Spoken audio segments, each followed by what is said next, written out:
One more powder now, one more powder tonight. Hello everyone, and welcome to this tutorial. It's something a bit different for me. A while ago I was asked, while I was doing the Saturday Night Lives, I was asked about abstracts, and they're not something that I do a lot of. I quite like detail, and so I'm sort of detail driven really. But I thought I would have a go at an abstract, see what happened, and this is the result. It turned out, I think, quite well, and it was well received on the page. People liked it and people wanted a tutorial for it. So that's what I'm hoping to do today. As you know, I normally use either golden heavy body acrylics or the Snellier abstract pouches of acrylic. But for this one, I'm going to use up some paint that I don't actually use really pretty much in my normal everyday painting, and you'll see here my palette is absolutely chock-a-block with colours, and over here there's even more. So we have lots of colours today. These are a set of Peebo acrylics, Peebo Studio acrylics. They're okay, and they're certainly good enough for what we want today. So I've got all this selection to choose from, but I want to do something pretty similar to this. So I've opted for this colour, a yellow, a nice bright turquoisey teal. There's a lime green there that I think I might use, and a sort of dark cadmium yellow. Don't need the red, I don't need that. I think that's probably all I need really for the background, and white of course, which I will be using my Snellier abstract big pouch of white. So I'll leave those out, pop the rest away for the time being. And there are other delights on here that I'm not quite sure you can pick up on. There, I think we can see it there. There are some metallic golds and greens. And in the same expanded starter kit that I got from Peebo came all these absolutely gorgeous metallics, which is exciting. Look at them all. Look at all of those. So I might select the gold, and well, I might select that or that. I don't know really. I'll leave those off to the side till we've got the actual background done, and then I shall choose which of those I'll use. But they're quite an exciting thing. And the other thing that I want to show you is using foil, which is how I achieved that very, very, very glossy green. Really, really shiny. So, but the first thing to do is put the background on, and then we'll move on in stages from there. Let me see if I can get this up there without blocking the camera. Yay! So you can still see me, that's great. Well, I mean, you might not want to see me, in which case it's not so good. So what we need to do first is cover this canvas. I haven't treated this canvas with anything. Oftentimes if I'm doing one of my paintings, I will gesso it and sand it, so I've got a nice smooth canvas to work on. So when you're putting details in, you're not having to jump over the knobbles of the canvas, which can spoil some details sometimes. This time I quite want a rough canvas because I'm going to be using a palette knife, and I want the canvas to grab the knife as I'm using it. So the first thing to do, however, is to look at our design, and it's very simple. We've got some flowers coming in about here, and they go down in a line like that. That's it. That's our detail drawn out. So don't think we need a transfer paper for that one. And you don't need to adhere to it exactly. You know, if you want yours to go straight across or go the other way, that's fine. That's just kind of the general idea. So instead of putting these paints out on my palette, I'm actually going to put them out on the canvas and brush them out. I think that's probably the best way. So let's see what this green's like. Ooh, that's pretty. So I'm really just going to spread some out on the canvas.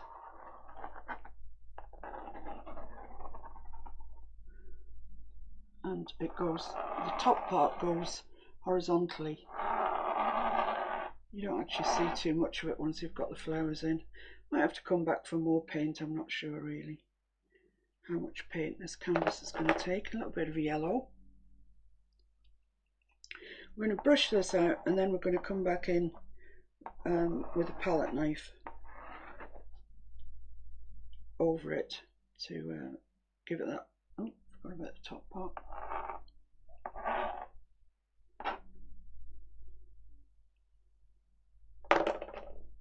It's not a technique I use often. Read for that, never.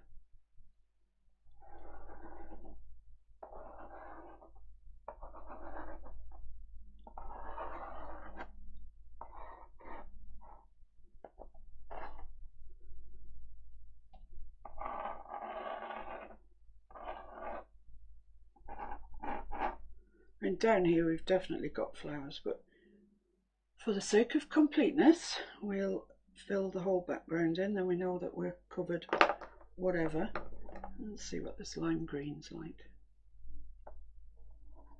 It's not that different. I was checking that is acrylic because it's got a little bit of oil there. It's not that different from the other one, so I don't think we're gaining very much by using that. Oh, can't get the top back on that. Doesn't seem to want to work. Yeah. Yeah, I want to keep it sort of in vertical here and horizontal along the top. So I don't want it sort of going just everywhere. I'm putting it out, as you see, vertically and horizontally. Right, then. So I'm using a 3/4 inch flat. If you've got a larger brush than that, welcome to use it. I'm just dipping it in the water, get it damp, get the bristles damp, ready to accept some paint. Wipe off the excess and let's go. Let's see what happens. So try and keep your brush strokes at this stage fairly vertically on this bottom part. Oh, I've got a lot of paint here. I think I didn't need this much paint, but we'll see. You want to cover the canvas for sure, so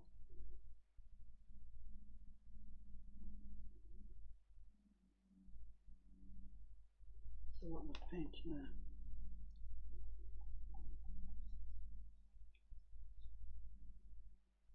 Ooh, it's looking quite nice already, isn't it?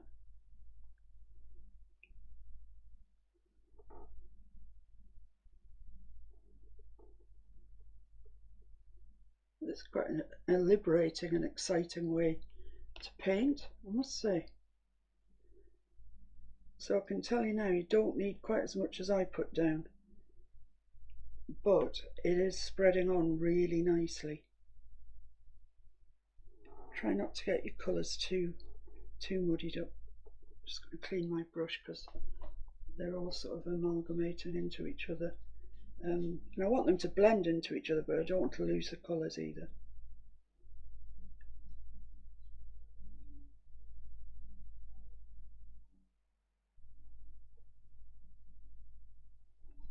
So I'm just wiping off excess when I think I'm going to muddy my colours as I'm moving along.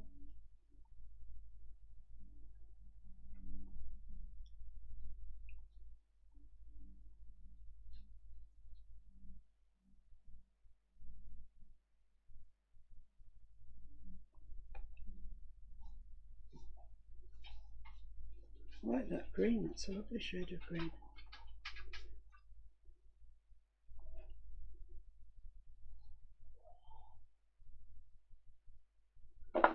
So that wasn't overly burdensome. Wasn't hard work. And it's a really nice effect, isn't it? It's lovely. So it's just the top part to do. I've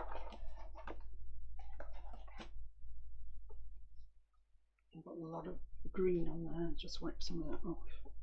Let's just have a look and see what colour they describe that as. Cadmium green hue. Not a colour I'm familiar with at all, but it's really, really nice.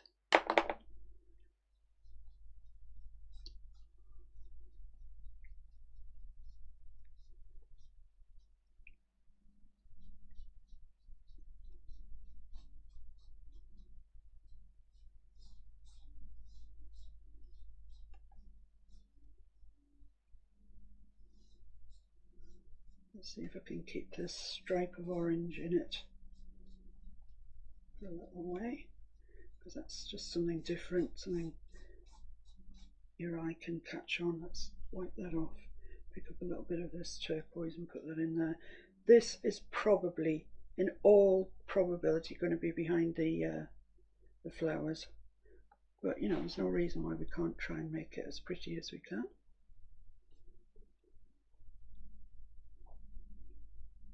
So there's quite a few interesting techniques on this, different to the normal things you'll see me do.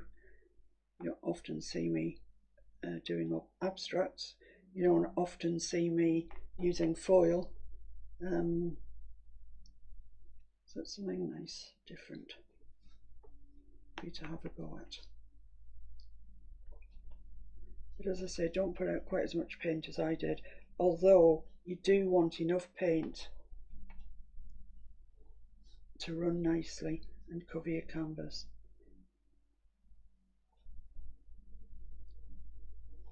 I think that's a really good background, I'm quite pleased with that. It's got a bit of excess paint there.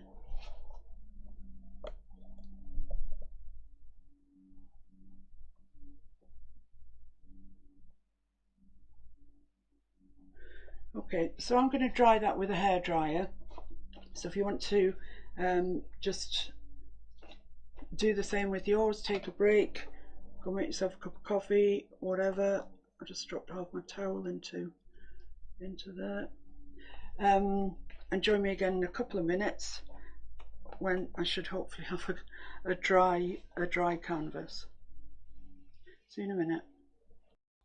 Okay, so I've got this dry now. It took a little while actually, because there was a lot of paint on there. So now comes really the start of the exciting part, and we're going to use the palette knife. I'm going to use a small one. I just like using a small one. There's an array of palette knives that you can purchase. You know, long, pointy jobbies. This sort of shape,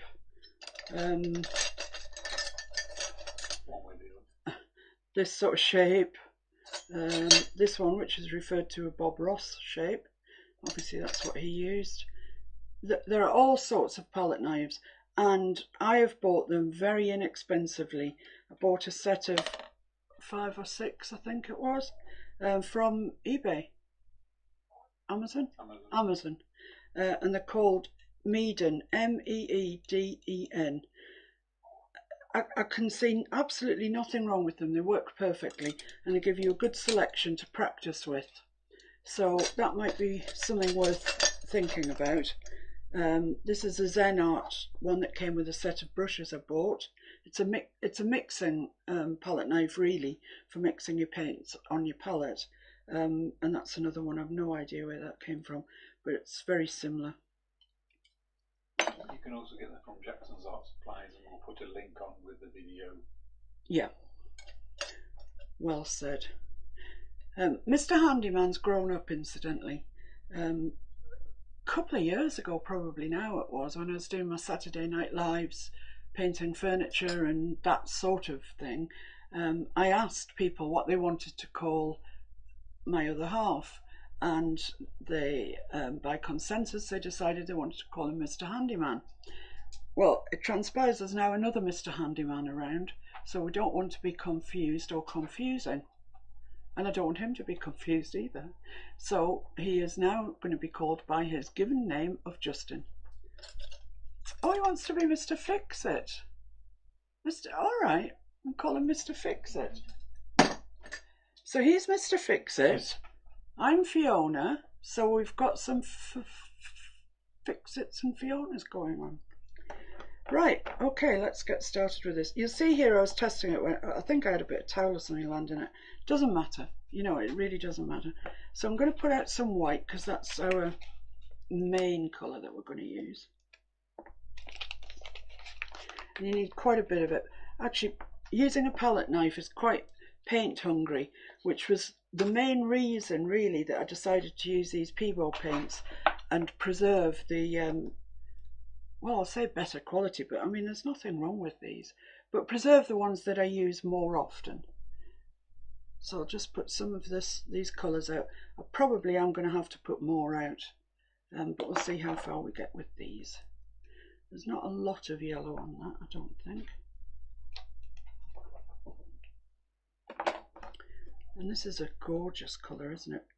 Turquoise blue, it really is turquoise blue. And I don't think I want any of this on my palette knife. Quite like it in the background, but I don't think I'm going to put any on with the palette knife. So let's go then. Here we've got a bit that's got no yellow in it, so I'll start with that. And all you do is just spread it out onto your canvas quite thinly like that, and then pick some up on the back of your palette knife, and you literally just do that.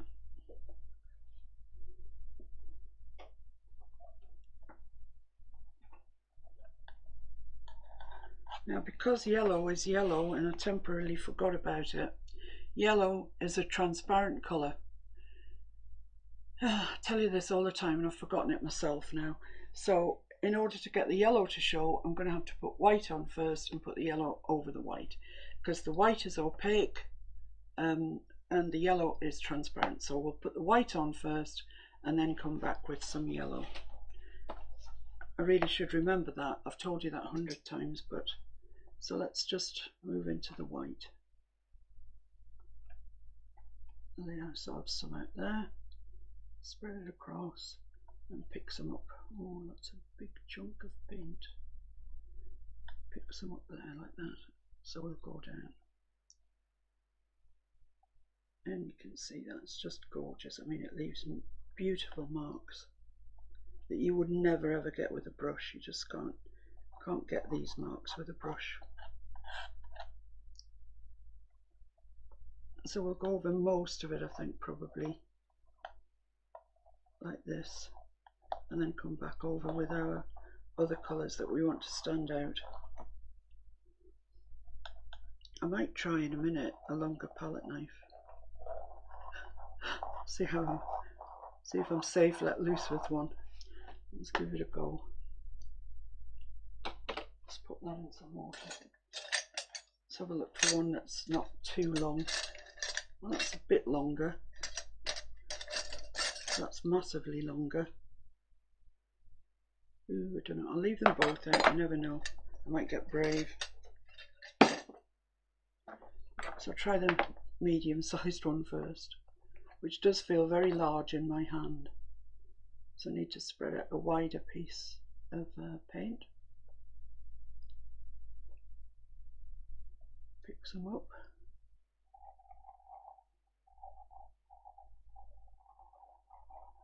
Well, it certainly does cover a wider area.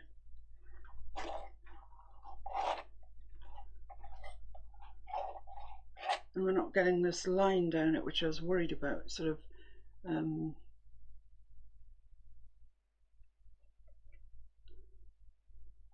it would start to look sort of like a regular pattern, which I didn't want. So we're just spreading this on lightly. And you can go back over some areas. I'm going to go back over this area because I don't like this line here. Looks like the edge of a palette knife, which is what it is, but it's not what I want it to look like.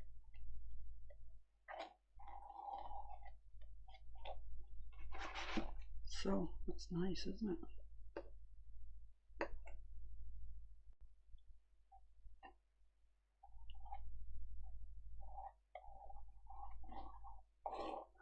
I really, really love these random marks that you get with a palette knife. And to be honest, if you're a nervous painter, you know, if you're always thinking, oh, do I dare paint that? Do I dare put my brush down? This takes all of that away, because it's almost not up to you. It'll catch where it wants to catch, and that's it. You can't do anything about it, really.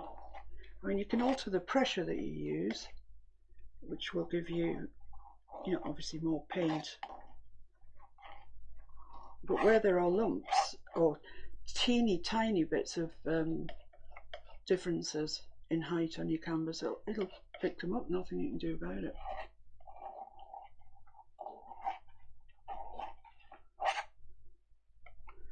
Now, this is beginning to look pretty, isn't it? Beginning to look interesting, should I say. I need to spread some more paint out.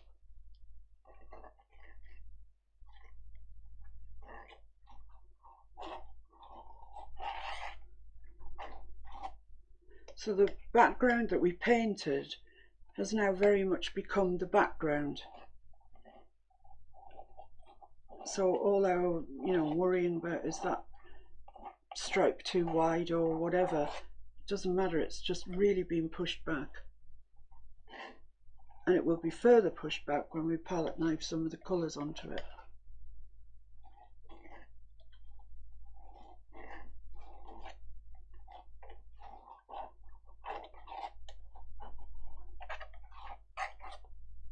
That's fine, I'm quite happy with that. We'll just do the horizontal bits for the top.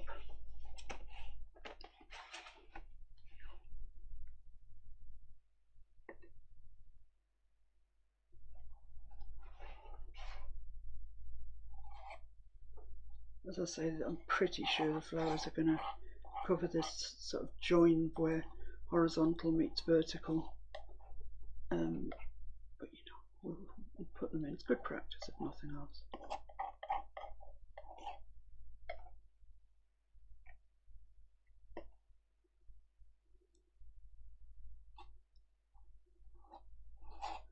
I'm not sure I'd like a longer palette knife at this stage. I'm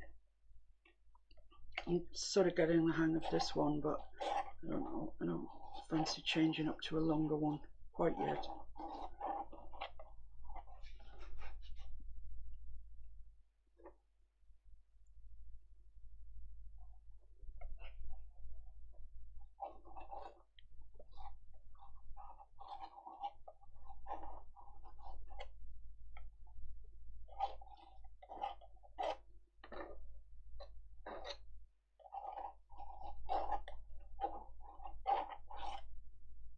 And this bit's going to be the top of our picture, so it'd be nice if we can get it quite nice.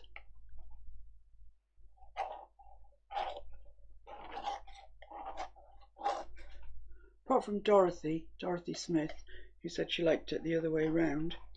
So in Dorothy's case, this is the bottom.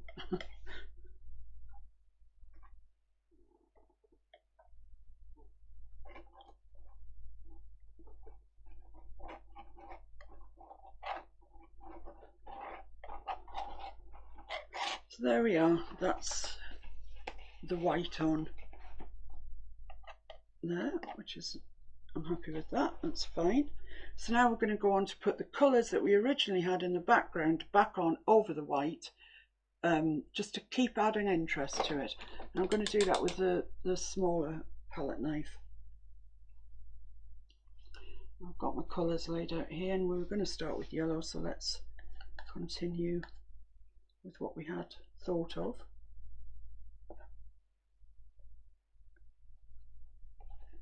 And put some yellow down here.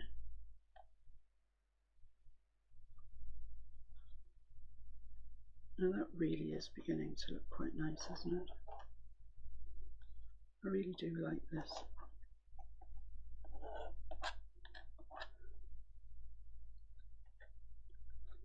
So just sort of randomly going to give this effect of sort of things falling down really.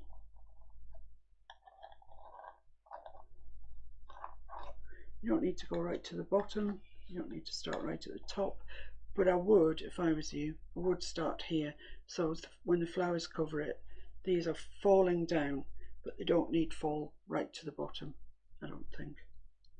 So I'm going to put another one quite close there.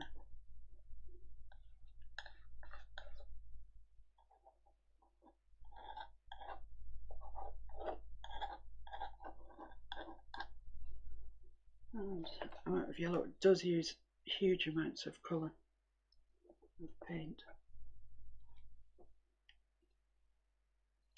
which is why I'm saying if you've got craft paint or cheaper type paint that you want to use up that you don't use in your real fine art pieces, this is probably a good place to use them up.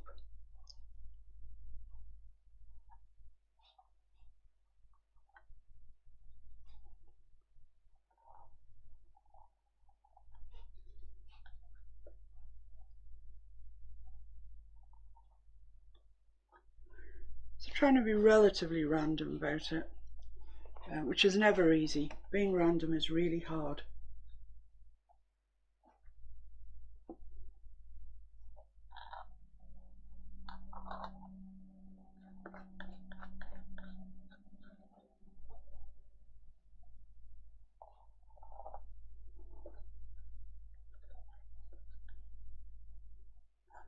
There's lots of colour variations that you could use here. You know, families of colour that would look nice together. Purples and reds, for example, might look quite nice. What can you think of, Mr. Fix-It? For the colour scheme?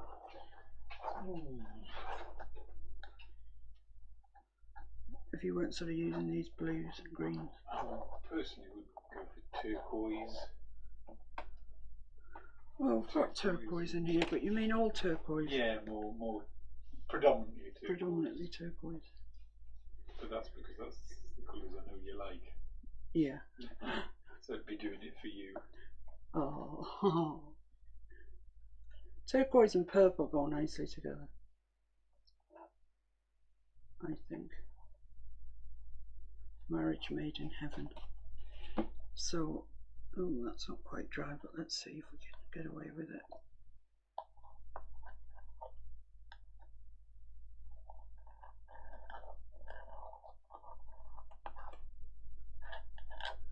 So all the time we're just adding extra interest into this.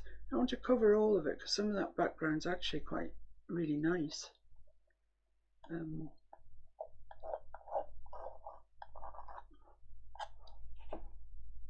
more you do, the more texture you create, so the more yeah, when you use develops. Yeah, exactly.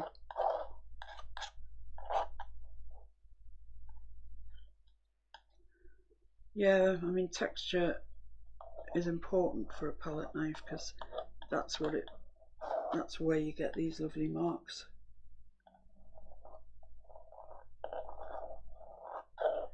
I suppose if you ever watch Portrait Artists of the Year or Landscape Artist of the Year or whatever, they're always referring to the marks you make. Well, yeah. Interesting marks, mark making. Yeah. And that's what it's all about, really. So perhaps need some up here actually because I'm getting a bit too like a railroad with this turquoise.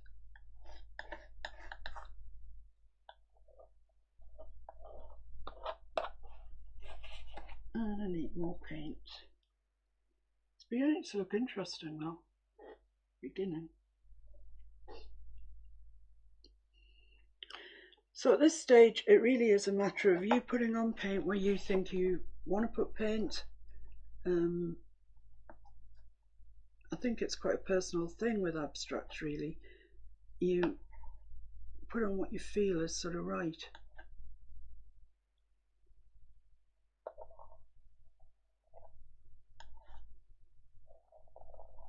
I'll go right down to the bottom with this one.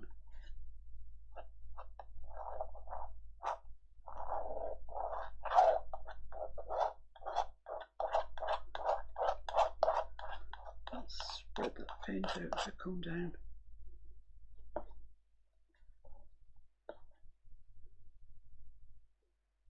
Got a lot of green here, so I'm just going to do a turquoise one right on the edge.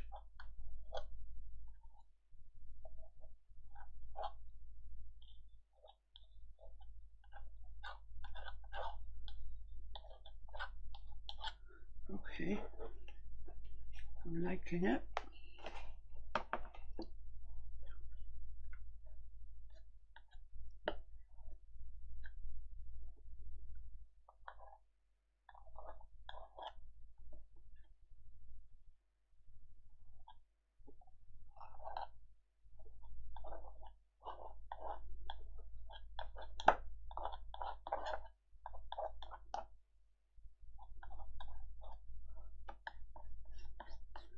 You see, some of the marks that I get are like this, so you can't actually spread them out. You know, if you get a mark that's too direct, let's say, for you, just go back in with your palette knife, spread the paint out a little bit. Or your fingers. Or your fingers, yeah, your fingers.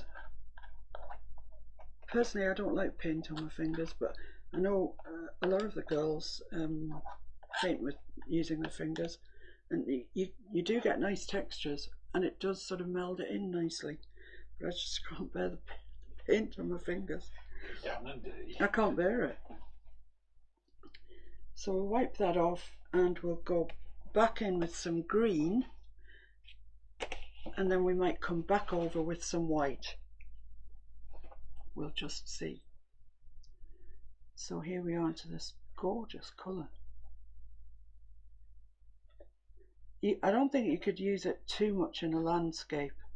It's not a very natural looking colour particularly, but it is gorgeous. For our purposes here, let's bang on the button. I'm just going to put some green down there.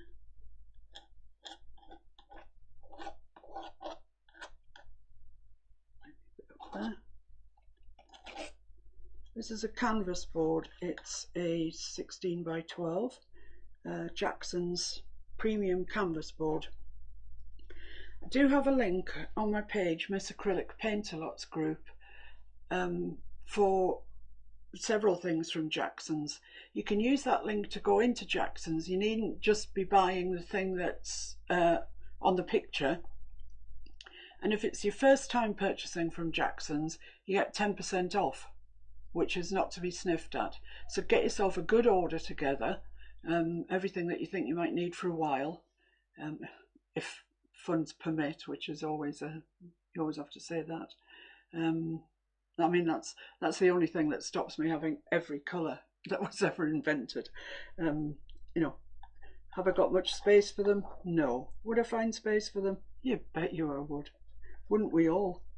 But go to that Jackson's link, especially, as I say, if you haven't used Jackson's before, or if your husband hasn't used Jackson's before, and you'll get 10% off your first order. Yeah, for everything in that order. And I think above, is it £39? It's free postage. I think it's 39. I think it's, yes, I think it is. Which you really quickly rack up. Art supplies are horrendously expensive. They just are. Actually, most things to do with sort of hobbies are expensive, aren't they? You know, there's not that many really cheap hobbies, is there? No. I've got a lot of turquoise down here, so I'm just gonna. Sorry, go on. No, I was just saying there is no cheap hobbies that I'm aware of. I mean, you know, even embroidery or wood turning, leather work. There's none of them cheap, really. Enamelling. Who? Enamelling. I thought it said gambling. No, that's a very expensive hobby. Oh, no. No, enamelling. Enamelling, yeah. I say that because I have a kiln. Yeah, I was just going to say, Mr. Fix-It's got, he's all kitted out actually to go enamelling. And one of these days, you never know, you might actually do you a little, well, might be a video rather more than a live. Lives actually, they can be quite stressful things to do, lives, because if it goes wrong, there's nowhere to hide. And those of you that have known me for a couple of years now, I used to do a regular Saturday night live on the Miss Paintalot main page. Oh dear, we had some calamities. 800 degrees centigrade, molten glass. What could possibly go wrong? I know, but I'm talking about what happened to us on a Saturday night on Miss Paintalot. I mean, we just had, everything that could go wrong went wrong. I mean, in the end, pretty much all you can do is laugh. You know, any air of professionalism, that's long since gone. Panic, long since gone. Dignity. Dignity also, yeah. You know, you set off at the beginning and you're trying to teach people how to do rub off decals, for example. Dear me, that was a disaster, wasn't it? Which wasn't entirely our fault, but that's neither here nor there. It wasn't actually. We couldn't get the decals to come off, and no matter what we did. I mean, they're sort of coming off onto my hand, weren't they? Which wasn't helping matters very much. But it transpired. The guy contacted us later and said it had been a bad batch. Thanks for that. But no, so lives can be, if you're not used to them, they can be very, very stressful. I'm actually okay with lives now. I've sort of done so many of them that I'm kind of okay with them.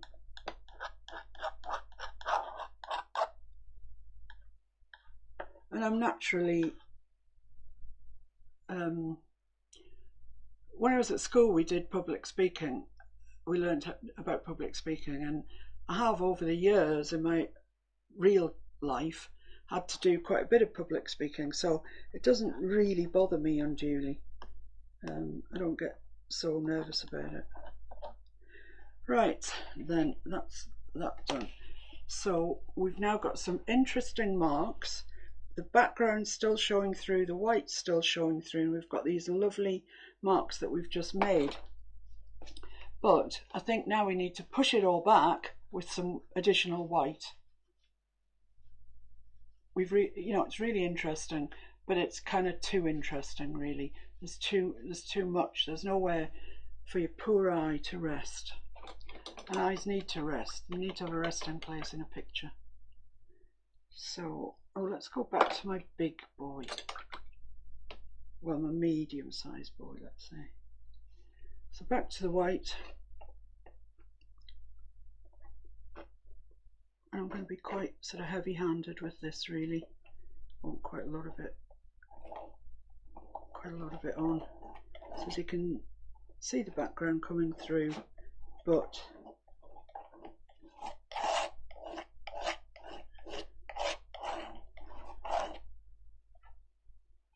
it's kind of like icing a cake, this. If you've ever iced a cake, I reckon you'd be good at this. Or you'd have the right sort of technique to use anyway. In America, I think you call it frosting, so you've ever frosted a cake.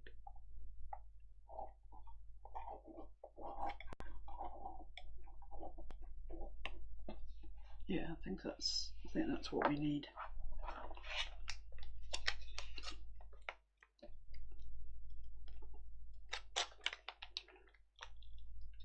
There's nothing to stop you once you've got this white on. If you think, ooh, a bit of green there would look nice, do it. Just keep going till you're happy with it.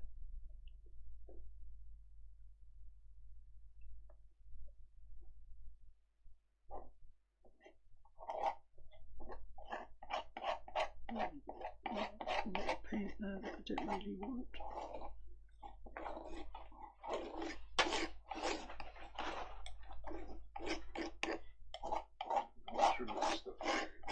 Well, you can remove stuff, and actually that's another way of doing things. You can dampen a cloth or a bit of kitchen towel and then go back into it, and you can just pick bits off. I don't think I've got that damp enough.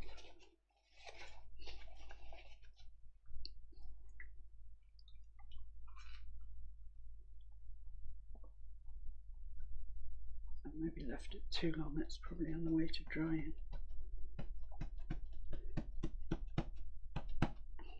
Doesn't want to do it for you today.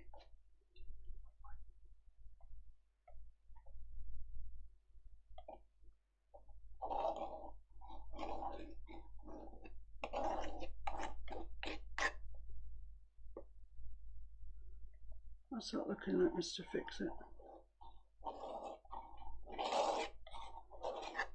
It's got potential. It's got potential. Blimey. What can you say? It's all you can wish for, really. Just hope that between here and now we realise the full potential of this painting. But as I say, I don't really see how you can go wrong, particularly. Not very much on the bottom here.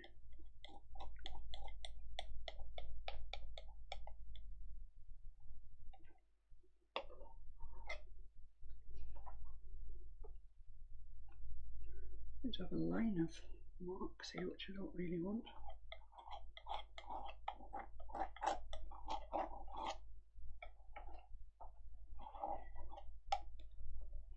And do a bit of sideways dragging, like.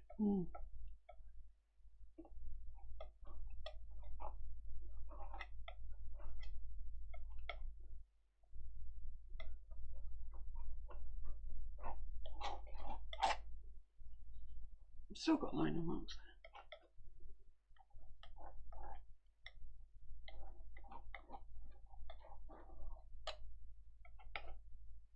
Just need to break them up or they're going to irritate me. That's not so bad. Being random is actually quite difficult. It's much easier following a pattern. That's fine. Might come in with some more turquoise when we're finished, but at the moment this is kind of the pattern to follow.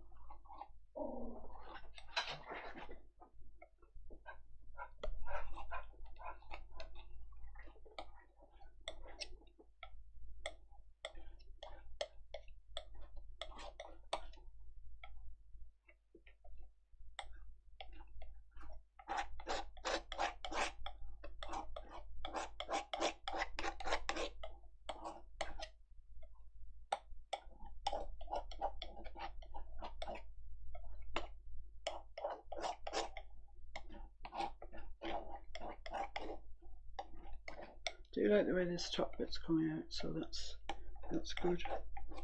I want the top part to look interesting.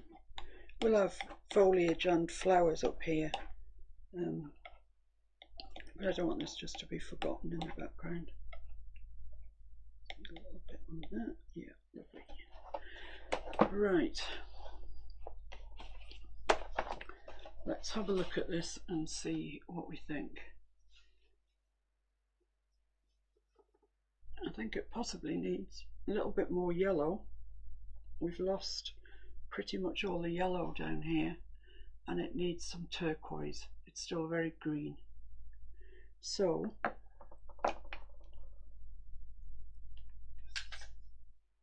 like that passage through there. yeah, it's nice, isn't it? That is a nice passage. Sort of I quite like brown this ochre bit here type as colour. well, actually. That's a nice. It's nice.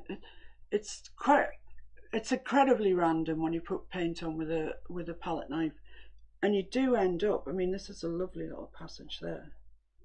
You know, there's some lovely sections on here. What's this yellow? Don't need too much more yellow, but I do think that I need to bring it alive somewhere. I mean, it is interesting because this passage that Mr. Fix has just pointed out, it's got this lovely yellow ochre colour, which we actually didn't put down. But it's mixed with the other colours in the background, and it's produced this lovely bright yellow and yellow ochre, yellow, goldy yellow, olivey green almost, into there, which is really nice. And we've got another one down here, which is similar. Which I'm guessing is all three colours together. Yeah, probably. Or maybe just the yellow and that cadmium green. It's not a colour I'm familiar with, so I don't even know how it mixes into white or anything. It's a colour I like though, definitely like it. Strip of water on there. Oh, did I? You can see it. Have you noticed his pokey tool, his proddy tool, pointing tool? I don't know what it is. Look, is it a car aerial or something from the olden days? Drop of water. Okay. Thank you. Oh, blimey. No, it's a magnetic pickup. Oh, right, that's it. They can't see that. Show them that. Bring it over. Palette knife? Thank you. Take it away. Oh dear, dear, oh dear. It's amazing what amuses the children, isn't it? So I'm just going to put a little bit of yellow down here. I'm just putting it on fairly lightly. I just want there to be a bit of yellow, not one of our broad bands from other places. So maybe a little bit down here.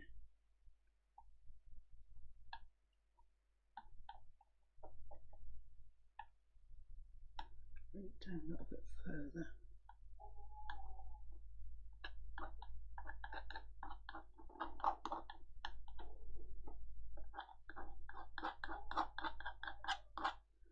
Okay, do I need any more than that? I might just expand on that a little, but not much. And bring it back up to here so it looks like it's falling out of these flowers that we're going to put in. Okay, I think that's fine with the yellow. I might just put a little bit across here. Got a nice white base there that will show my yellow off quite nicely. If indeed you can see it behind the flowers. Feel free to move your canvas around so you get it in the best place for you to use your palette knife or your paintbrush. You know, I mean, obviously if your canvas is enormous, you kind of can't move it around. But if it's this size and it's more convenient for you to use one angle or another, do it, move it around. Right, so how are we doing? Yeah, quite like that. I might add some more turquoise. I'm just aware of the fact we're kind of swamped with green, and then the foliage is going to be green, so I want to add some colour to it. So just a bit more of the turquoise.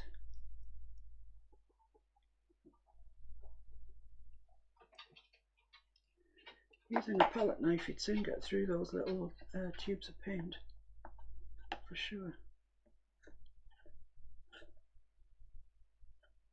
Another reason why I'm recommending using your not so precious paints.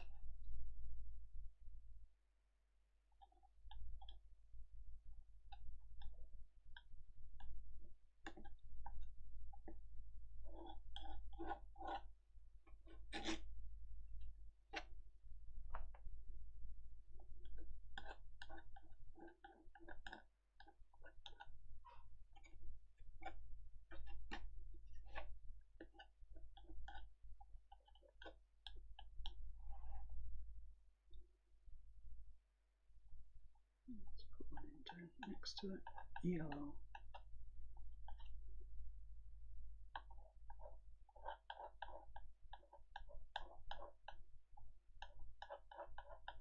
This is the kind of thing that is perfect for when you just really want to chill out. There's kind of no worry to it, no drama, and you can add as many layers as you wish gone a bit wonky with that, which I don't really want to do, so just drag it straight.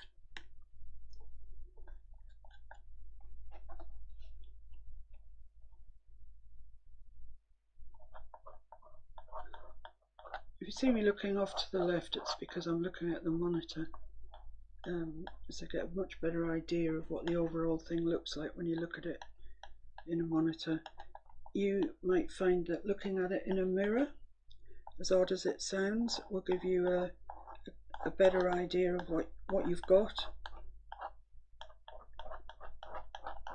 It's worth trying, looking at pictures in a mirror.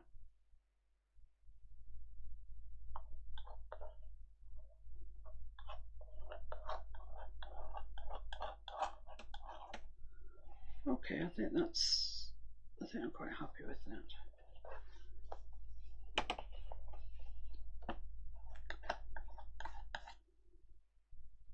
I don't need much of this up here.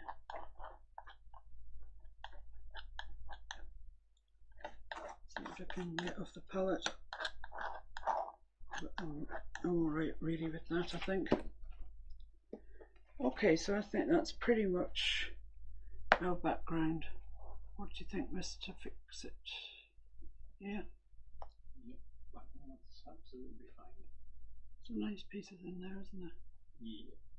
Yeah. Okay, so what we need to do then is dry it all and then put our glue on for our metallic foils. So I'm off to dry this. I'll catch you on the other side.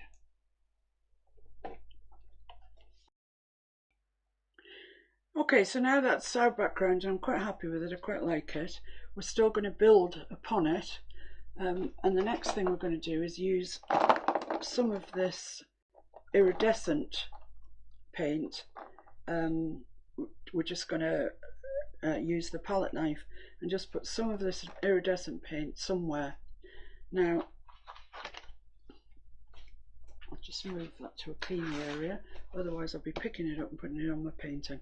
So the colours that we have are this gold, lime green, silver, purple, magenta, turquoise, green, blue and red.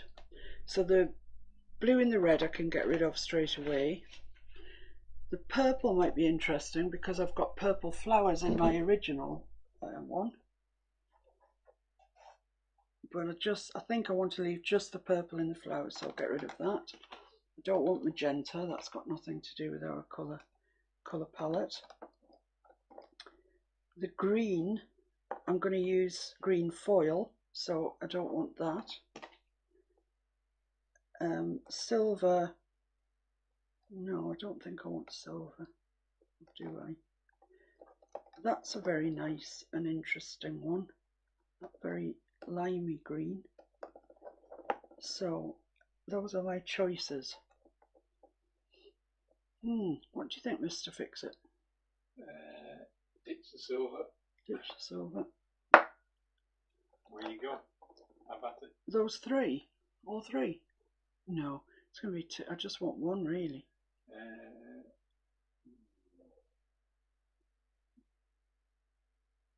The lime green. You think the lime green? You obviously don't.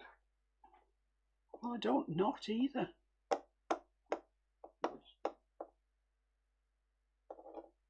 I might use the turquoise. I might use the turquoise. That's a surprise. What was I saying about turquoise?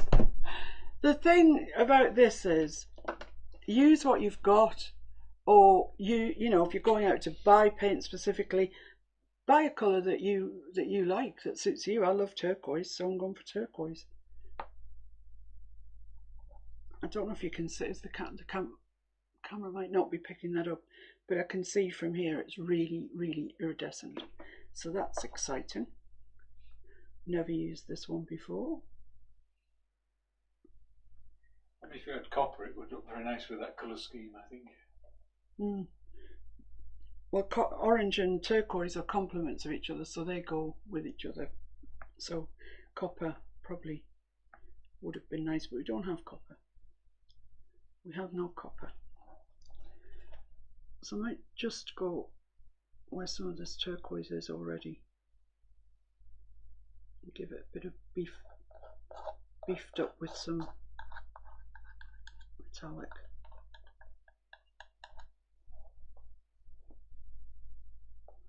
Can't see that shining yet. Let's hope it does.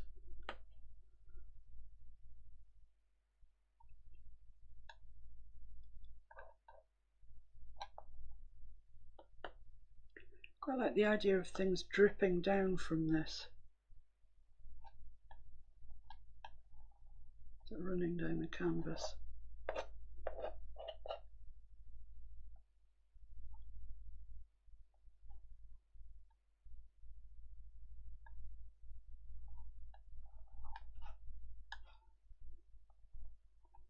The thing's falling out of our kind of bouquet of flowers, if you like.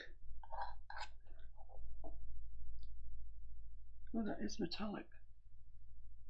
Oh, can you see it there?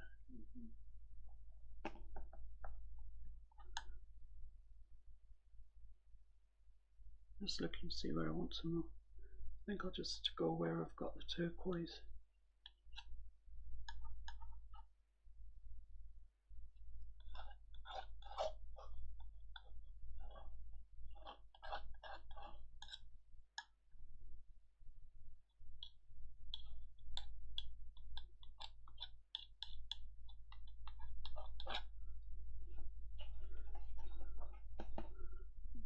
It's a bit sort of straight.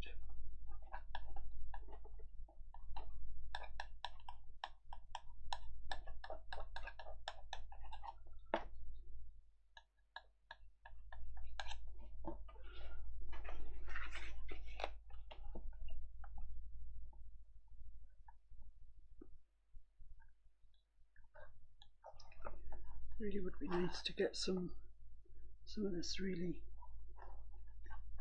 lovely iridescence along the top, the sort of top part above the flower bouquet, if we can.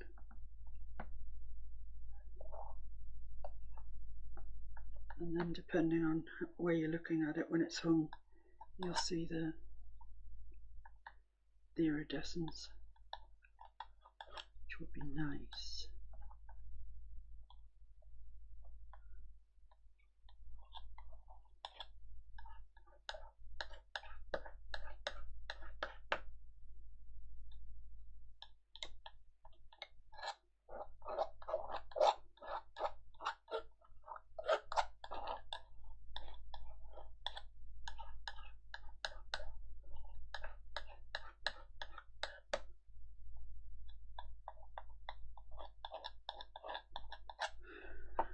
Okay, so that's that on.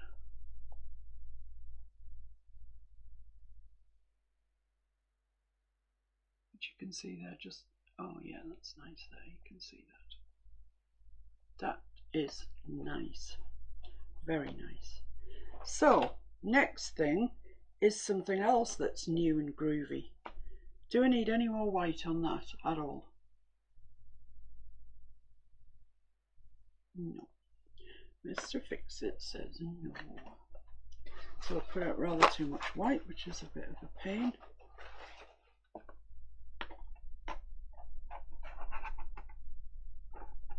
That's why I like to buy my paint in tubs nowadays. And then if you put too much out, you can put it back in and you're not wasting it.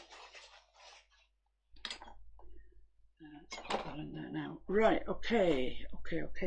So yes, the next thing that I want to show you is this. Let me just put that to one side to dry a little bit. I'll just put it up there and it won't take long. It's just the iridescent stuff that needs to dry. So this, how exciting is this drawer of stuff? I mean, it's like every little girl's play day. It's just fantastic. Now, I'm sure you're all familiar with the foils that Artisan Enhancements do. I don't think I've got any in here. But they sort of produce them for putting on furniture, and they also produce a size in a bottle. Now, size is glue that you need to make metallics stick. It's a special kind of glue. So don't think it's going to work if you just use regular PVA or whatever, it just won't. You need size, that's what it's called. And the metallics come in, you know, the foils, you can get them in all sorts of, you can get the artisan enhancements foils, which are very nice. You can get this stuff, which is actual, well, it's not gold, obviously it's not gold, but it looks like gold. And you put the size on. That's the leaf, that's gold leaf. Yeah. Not foil. Is it? Yeah, this is leaf, but it still works with the size. You put the size on where you want this to stick, you let it go tacky, and then you put this on. And it is beautiful. It's the shiniest of all, unless you're using 24 karat gold leaf. But this artificial stuff, it really is shiny, and I've got it in the gold there. I've got it in the copper. Let me show you that one there, which is copper, and I've also got silver there. And I use it relatively frequently, but it is incredibly messy. You put it on and then you have to sort of get a brush and push it in and brush the excess off, and it's so light it gets everywhere. It's a real messy job. So I also have these, which are metallic foil, and they're plastic, and they're very shiny, and they're easy. I'll show you how to use them. So the colours we have are copper, green, magenta and red, bronze I think that is, turquoise sparkly stuff, pink, blue and silver. So the last one that I did, I used the green on, which actually looked very nice. So the choice is, guess what, green or turquoise. We've got a lot of turquoise on there, so I think I'll go for the green. I think that's the adult choice, although I really want to use turquoise, so I'll go with the green. You buy them in these packs of 5, get them from Hobbycraft or wherever. They're really not expensive at all, and they last for yonks. So that Stop using both, of course. You could use both, yeah. So this is what it looks like. It's just a roll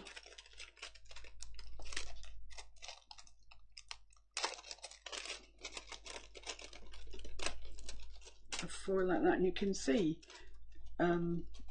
there where I used it the last time and where the lines are that that are now on my picture. So I'll show you how to use that when we come around to that. But as with regards to the size that you need for getting this stuck onto your picture, there's a really nifty way of doing it, and it's these pens, and they're called Paintalot, which is the same make as the foils. And in this pack there's 5 Super Tack glue pens for use with Paintalot metallic. And I must have thought I was going to do quite a lot of it because I bought a pack of 5. I don't think I've used one yet. So it says it's the ideal thing for greeting cards, stationery, scrapbooking, school projects, party deco, picture frames and gift items. Actually, you can stick it onto pretty much anything, and it's very, very durable. Once it's on, it's blinking on. So I'm just trying to refresh my memory as to how you use it. For best results, always clear dry glue from pen tip before use. Repressurize the pen by turning it upside down. Press ballpoint tip in for 2 seconds. That's it. So turn it upside down. Is that upside down? Yeah. And then that way. You know, obviously you don't have to shake it or anything. I don't think it's got anything on the tip. Let's just see if it wants to work. Okay, Mr. Fix It. Can you fix it?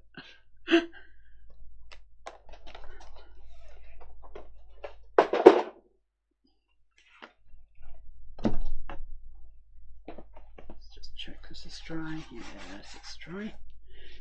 We're ready to put our size on. as I say, don't be tempted to do this with anything other than these foil art things, or something that says size. You know, don't use PVA or anything like that. That's it, is it? Oh, you press the reservoir. As you're writing, squeeze Okay. it out. So this is soft plastic, this turquoisey bit here. So That's because yeah, so you squeeze it as you go. So from here we're coming down.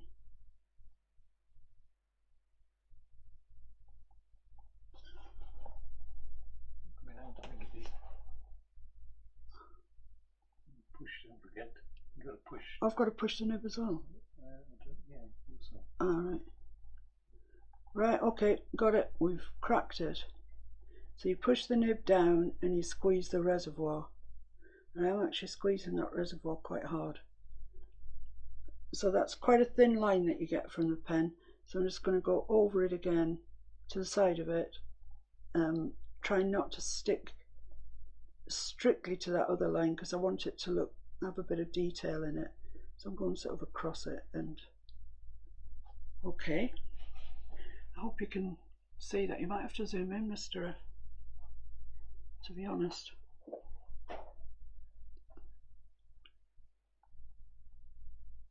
And I'm off again down here. You see that on the screen now. You see it coming Oh, out. yeah. Well, that's good. Well done. Right, so that's going down almost to the bottom.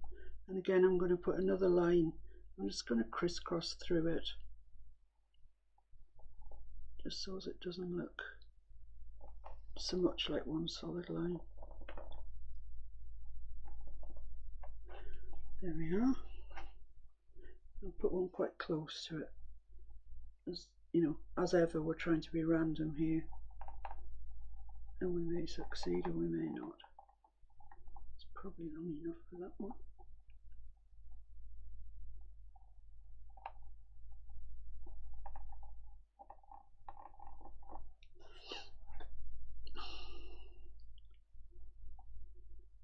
Not sure I'd recommend these for people who have problems with dexterity, with manual dexterity. I'm actually pushing quite hard on this reservoir.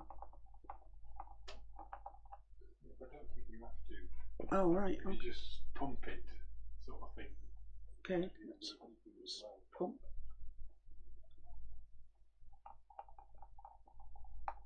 Yeah, that's working.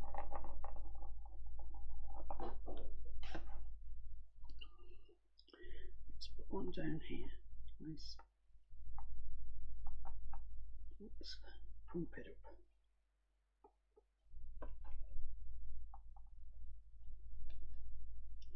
No, I still find it quite painful on my hand, to be honest.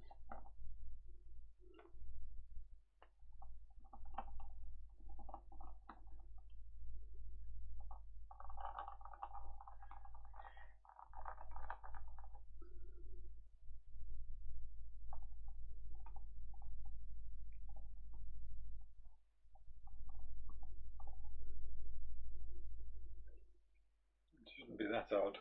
You're making a meal of it.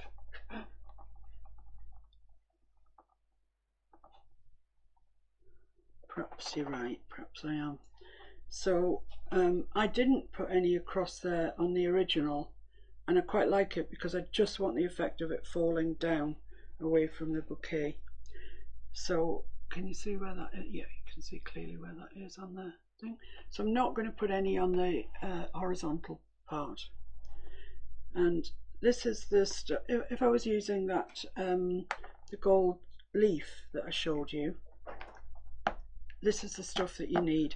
Not especially polyvine. Any make is fine, but it's metal leaf size, and that's what you need. It's specifically for that job, and I expect that this bottle will last me till the day I die. Polyvine is a good brand, and I can vouch for this. It's good stuff, but any metal leaf size. Right, so next thing that we have to do is wait for that to go off, and it takes about 15 minutes, and it goes tacky. you know, when you put your finger on it, it's tacky, whereas now it's just wet. So it's about 15 minutes. So I'm going to leave you now, wait for that to tack up, and then you can join me again when we do the super exciting bit of putting the foil on. See you in a minute. So this has been about 10 to 15 minutes, 10 minutes probably, and you can feel it, and it's dry but tacky, which is where you want it to be. Now then, as I showed you before, I've already used some of this on the last piece that I did.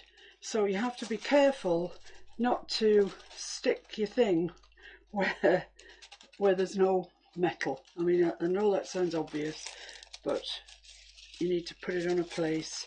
In fact, just to show you, save us getting confused, I'll cut the bit off that I've used, but there is still loads of mileage in that. So for yourself at home, you don't need to have a new piece. If I was doing it, I'd use that piece again, no bother. Now there you are, you can see it in all its glory. And the desire is to stick it down that way, so you've got your metal next to the glue.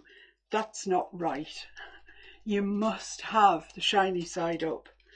You know, whatever colour it is, that's the colour that you want looking at you.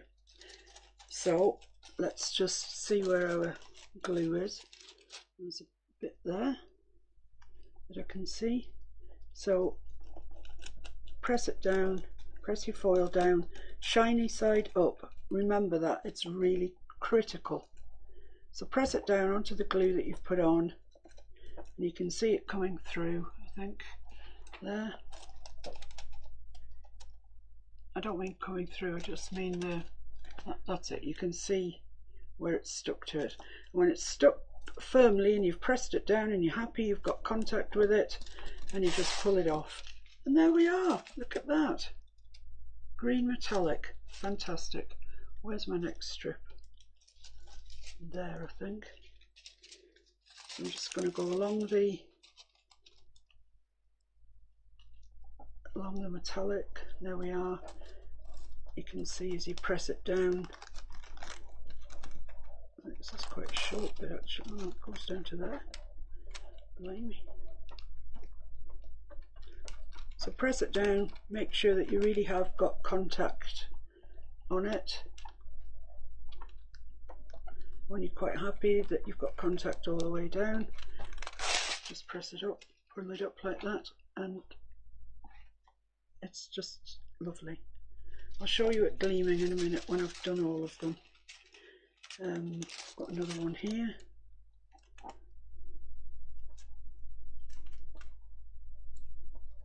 This is definitely a shorter one, this one. So press it down, make sure you've got good contact, as I say. Oops. And just pull it up. For all of you that have ever done gold leafing before, you will see that this is just so way easier. I think my next bit is this bit here. Just roll that up. I'm not sure how long these bits of foil are, but you know, I know they are. I mean, I'm not coming to this piece new. I've used it before a good few years ago, I will say that. So that looks like that's my next bit.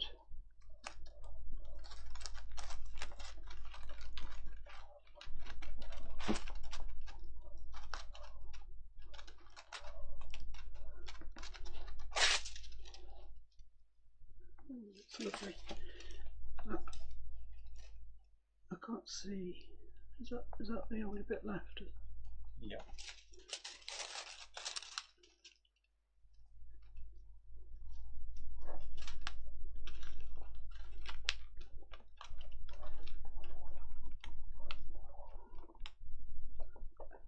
So the cardinal rule with this is make sure you wait until your glue is tacky, and the most important thing is do it with the shiny side up.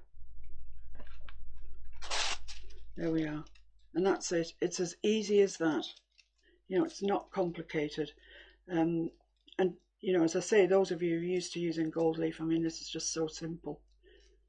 But you'll see it's where it's come off, the metal's come off, there's still a plastic piece there. So if you stick it down that side, you're going to get the plastic sticking to it, which is no colour, no benefit to you at all. And that's ready for another day. So there we are.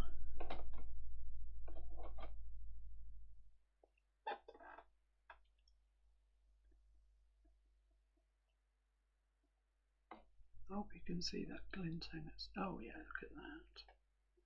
Look at that. Where's my turquoise paint gone that's supposed to glint? It's not doing much glinting, is it? Yep. Is it? Oh yeah, I can see it down here now. Yeah. That's that bit there, is it? Yeah. That's really, really nice. Okay, so the next thing that we have to do is do the flowers, put the flowers on. So I'm going to put the nice turquoisey ones on first, then I'm going to fit these purple ones in around it, and then I'm going to work out if I actually do want these yellowy ones on or not. I don't think they're adding anything. Does the painting need it? I don't think so particularly, but I'll wait. I'll do these, then I'll do the purple, perhaps put the foliage on, see where we're up to. If we need some additional foliage, I'll put it on, but that's the next job. So let's get on with that then.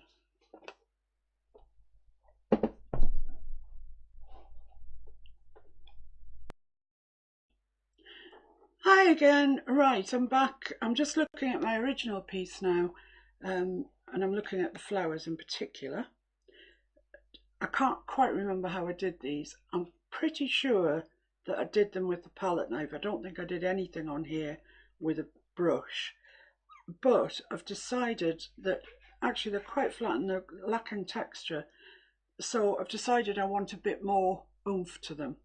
So what I'm going to do is, and you don't have to do this, I'm just showing you.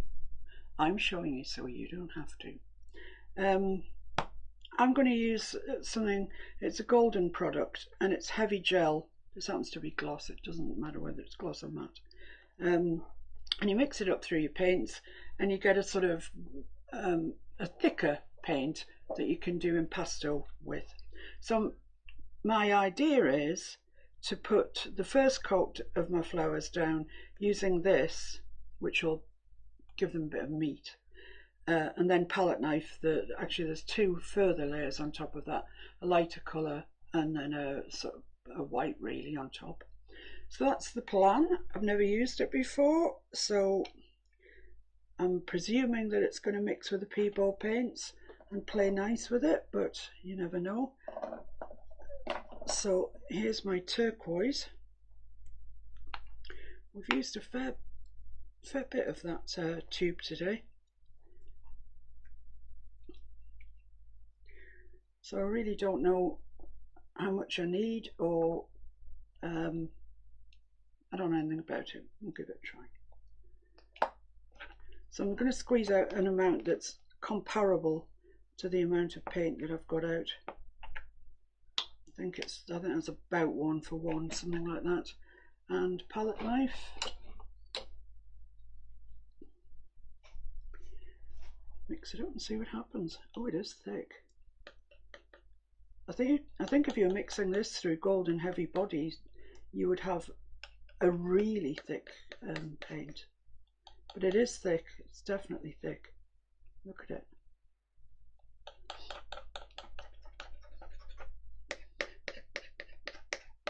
I hope I've got enough there, but if not I can mix some more. I just didn't want to mix loads that I wasn't going to use. So I'll squash that off there. Right, I'm just going to use a little filbert. It's amazing how it's retained the colour. Yeah, it's retained the colour, absolutely. You know, it hasn't changed the colour, no. even though you think 50-50. And it's not a golden paint, no. So they aren't designed to go with each other particularly. No, it's amazing. Yeah, it is. I think it would be much paler. Yeah, you would. You definitely would, but no, it's identical. There's the original one there. So I'm just going to take sort of gobs of this, and I have actually sketched out loosely where I want these flowers to go, so I'll just oh, that's not showing up very well. Okay, I'm going to have to do something about that, like just spray that briefly, keep it damp, and put some white on first. Wasn't expecting that. Obviously the gel is transparent, so we have ways of getting around that though, so don't worry. Oops, that's rather a lot of white. Had I known that, I'd have thought about it, I would have used the gel in the white and put it on first, but it doesn't, you know, it's not the end of the world. So let's put some white where we're going to put our turquoise petals. It's probably easier to see actually. So.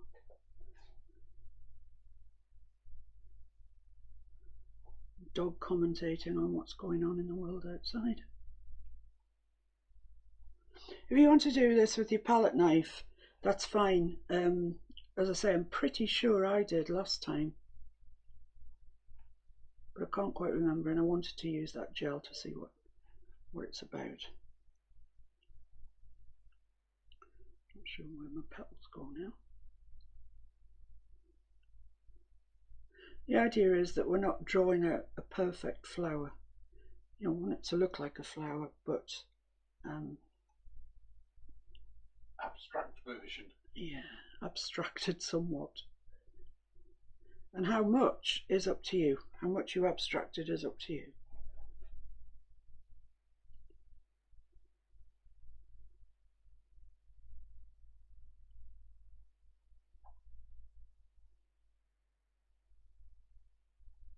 So you see the very easy shapes. You really could use a palette knife to put these in.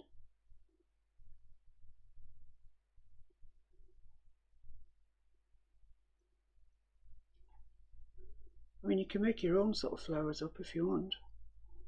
These are my famous IDK flowers. I don't know what they are, but they look like flowers, which is near enough for me.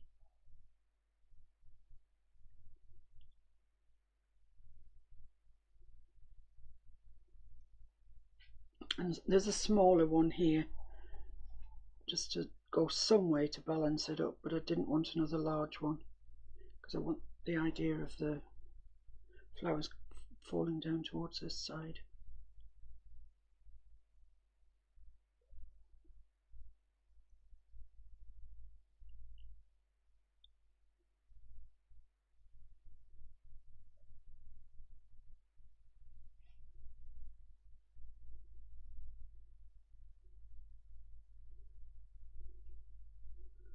Just do the centre as well in case we have the same sort of problem when we come. Just putting the centre in. Okay, I'm just going to give that a quick dry and give it another coat.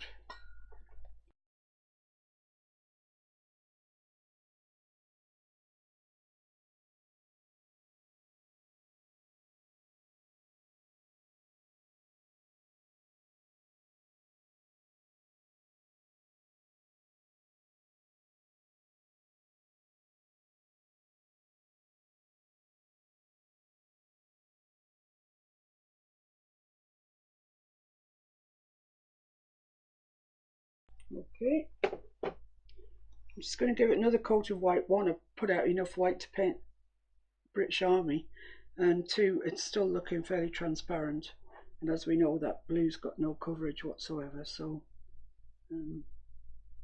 another coat is called for. You don't have to be too exact, and it's better if you're not exact, I think. What do you think, Mr. Fix-It Man over there? Yeah. It's not time for OCD. No. No, you're right there, it's not.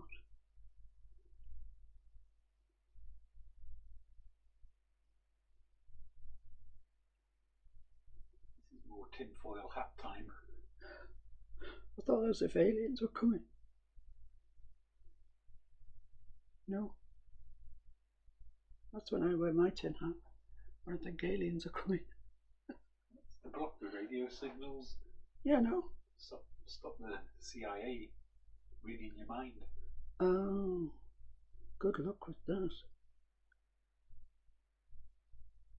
Blimey, I wish she hadn't bothered.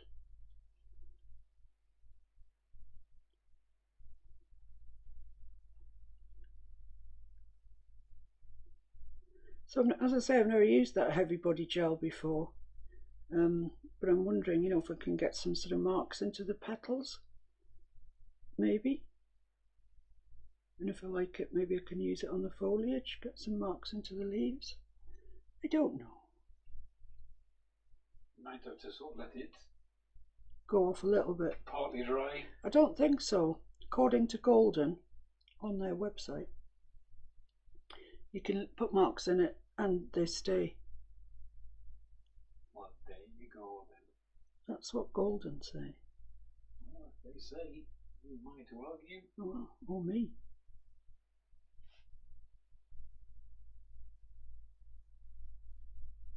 To be honest, if I had a brainwave, it'd barely be a ripple.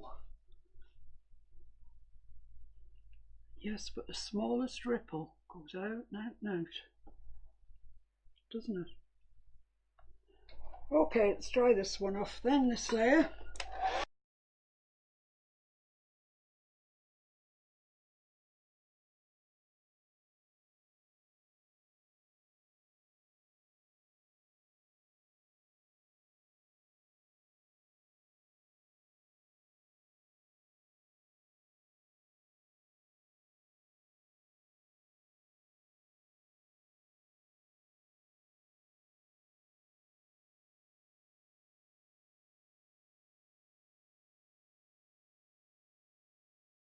Okay, we're there with that then. So now we can move on to the glue. Just rinse that white out of my brush. Right.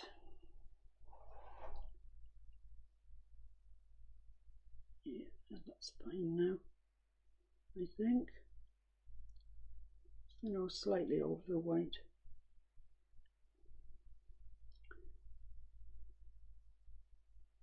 It's nice and thick. I don't know how thick it can go. On the Golden site, they go really thick. I guess there's no point using it unless you're going to go really, really thick. Is there? My hair here somewhere. Well, and of course, if you're mixing it with the heavy bodies, which are quite thick in the first instance, then I would imagine you could go very thick. Well, I'm going to go thick. Certainly very impasto. It is. Excuse me. It's real impasto. Well, I'm going to go like that, but then I'm going to come back and put some sort of marks in the petals, I think. I'm getting more and more daring as I go here. More and more thickness.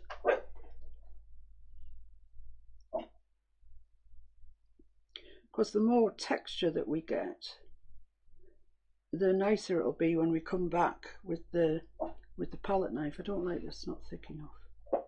Just going to thicken it up a bit. All these marks will show up when we come back with the palette knife with a lighter shade.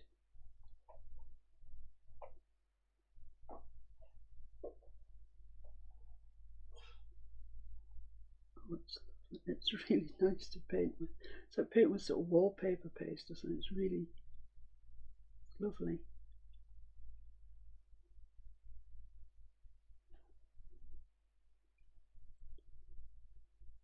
Really slidey.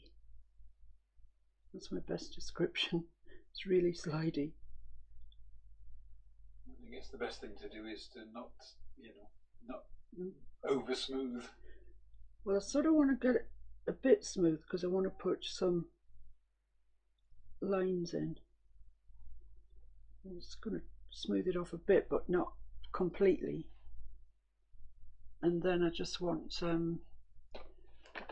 the end I want it. Oh, I thought they were thinner than that. Just to put some lines in like that.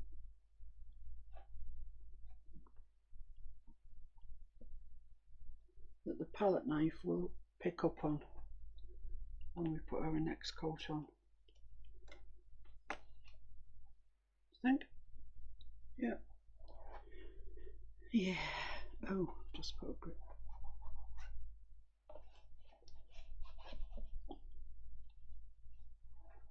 You mucky pup. Yeah, I'm a mucky pup. I'm a mucky painter, really.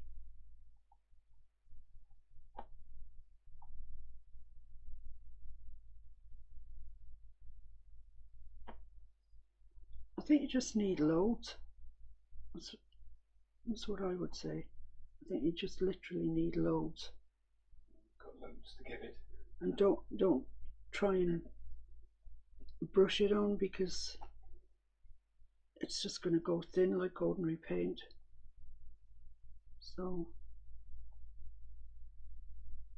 sort of dab it on, I think, is perhaps the way to go.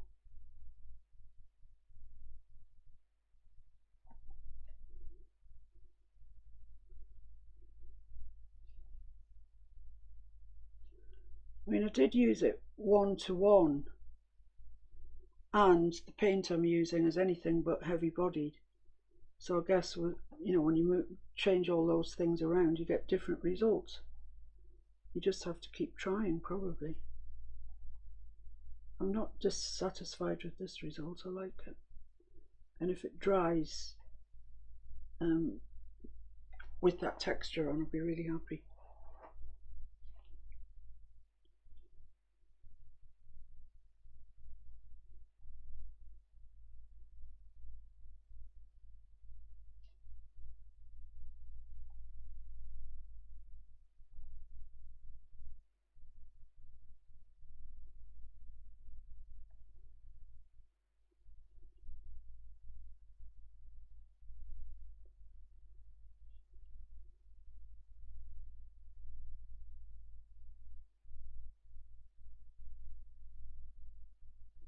Okay, so that's kind of the petals done. I've moved over into the middle, but it doesn't really matter. Right, so I'm just going to go back here and just, I'm not lifting any paint, I'm just caressing the canvas. Just taking out some of those big lumps. But there's absolutely no pressure at all. I'm just going to use this and put some of those lines in again, which I'm hoping when we come back with the palette knife that it'll give a bit of interest.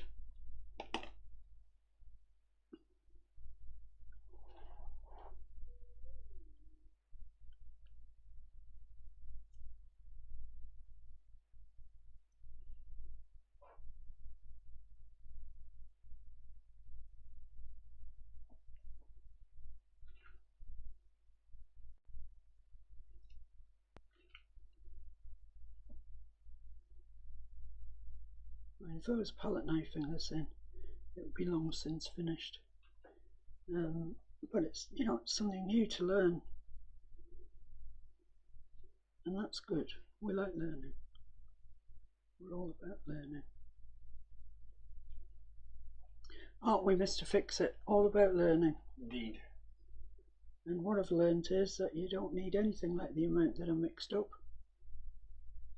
And if I was mixing it again with this thin paint, I wouldn't use it in a 1:1. I'd use it a bit more paint, a bit less medium, I think.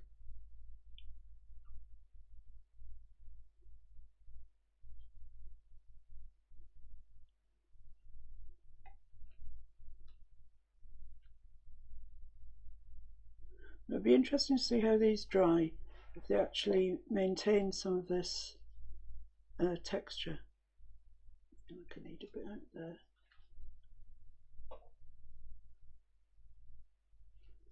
I'll be curious to see. I'll be watching it all evening to see what happens to it. Okay, so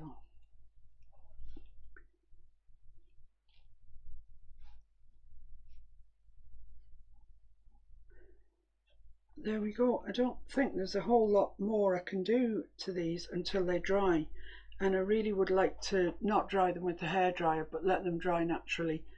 And it's coming to my tea time anyway, so I'll bid you adieu for today. I think we've made some good progress, and I'll finish it off tomorrow, and then you can then I'll release it to the world and see what you make of it. Catch you tomorrow. So if you remember, well, you will remember because it was only a minute ago. For me, it was yesterday. We put this this heavy gel medium in through our paint and painted on the petals. You can see that it's given me some texture, but actually not as much as I was hoping for. So my conclusion from that, and it's ill-founded because I haven't tried it yet, is that this heavy gel works best with the heavy-bodied golden paints. That the paints that we were using, the Peebo paints, aren't thick enough. So we've got some texture, enough for the palette knife to pick up, and that's fine. So that is indeed our next job, is to put a lighter shade of this colour, which was this Peebo turquoise blue, over these petals. So I need to mix some of that with some white and palette knife that on.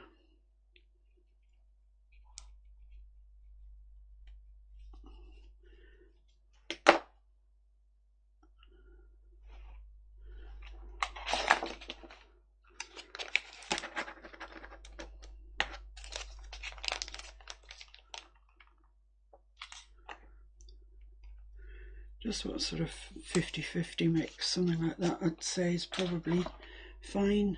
I'll just use one of my small palette knives to mix that up.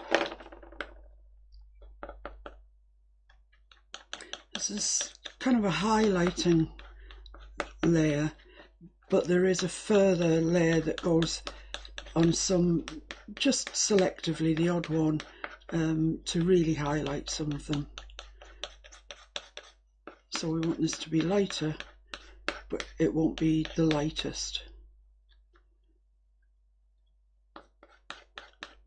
I think I might need just a bit more colour in that. It's just a touch too light.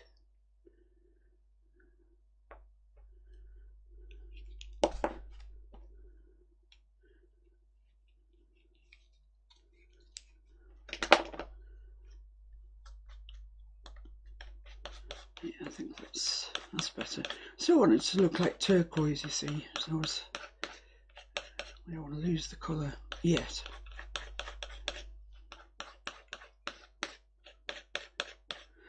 Okay, well, I've got it on this palette knife, so I'll use this palette knife.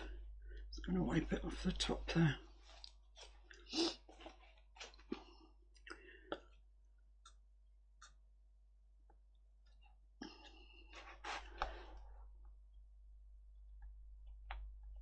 Yeah, look, we've got quite a bit of texture on there. That's quite nice. It's more than I thought we might have. So I'm putting it on, but I don't want to cover entirely the bottom layer.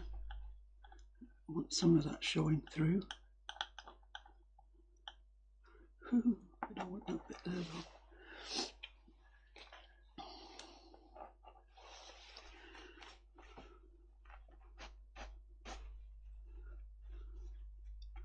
It's very forgiving, this background, because it's got just virtually every colour on it, but I just didn't want that bit there exactly.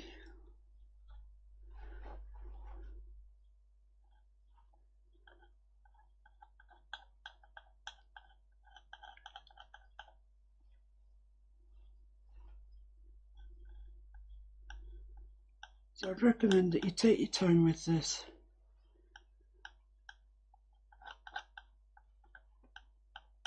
And allow some of the background colour to still come through.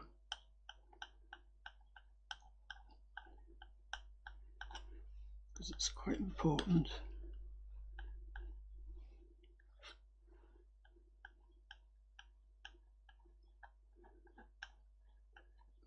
but that gel has definitely given us quite a lot of texture. So if you remember, we put it on with a brush. Well, you never normally get this sort of texture from brushing anything on, certainly not just brushing paint on.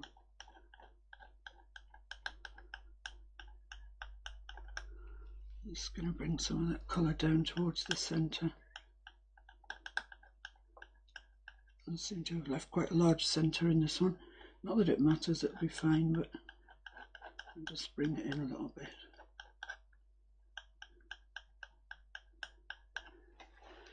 Okay, and on to the next one. What you have to remember is that there's a lot of foliage going in between these petals and the background, so these don't seem to be standing out very much at the minute, because they're not standing out on this background. But this isn't the background that will be behind these flowers. It will be just foliage and some purple flowers. So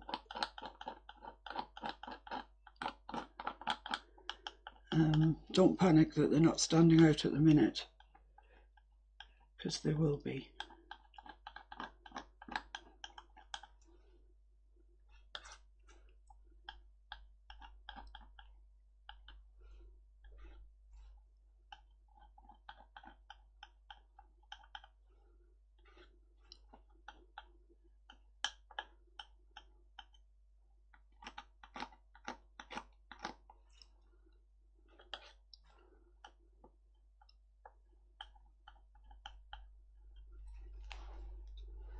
Got a bit there that I don't really want.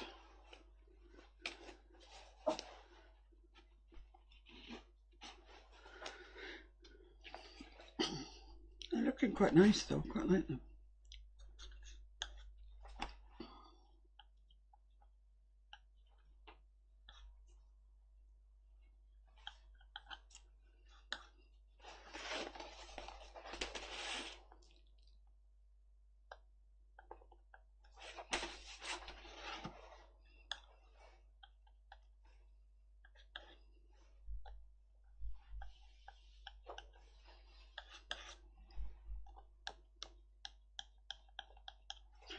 Okay, so that's pretty much them done.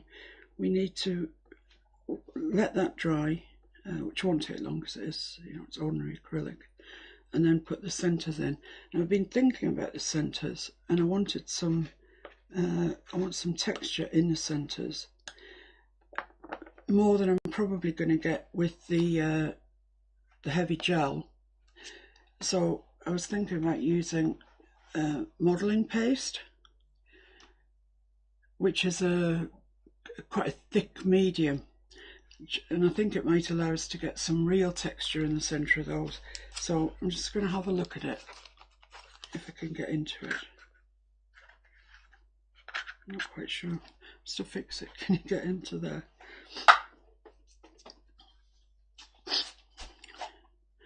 Right, let's have a look at this and see. Well, it's very thick, which is good, I think. Let's just get another small palette knife. Yeah, that's thick. That is thick, look. So let's try and make the centres out of this. That's what I think.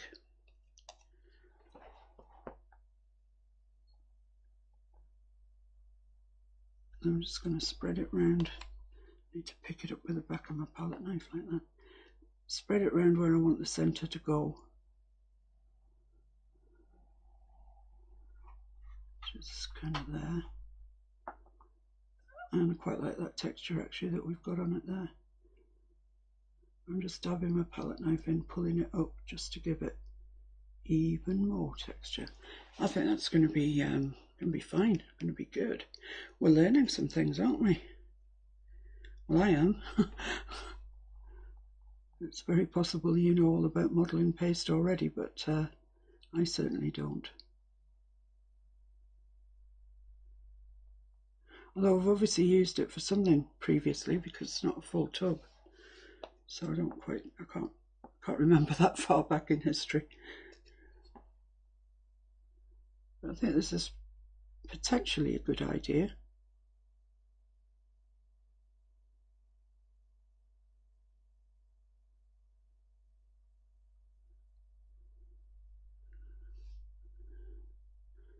Okay, that bit doesn't want to play ball as nicely as the other bits. I'm going to get a new bit.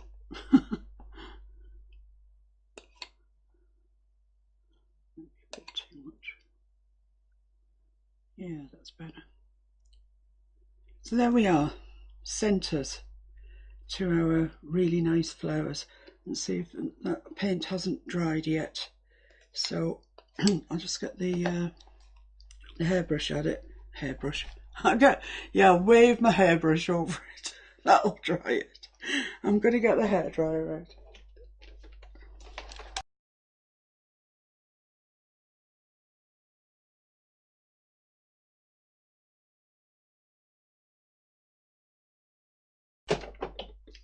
That was taking quite a long time to dry, and my suspicion is, because the light blue that we've just put on is just acrylic paint, but I'm suspecting that the heavy gel that we put on the coat underneath was dry on the top but not dry underneath. That's why it took quite a long time to dry, but I think we're there now. So I just need some white. I'll just finish these flowers off, apart from the centres, which I'm going to have to wait. I'm not exactly sure how long I'm going to have to wait for that to dry.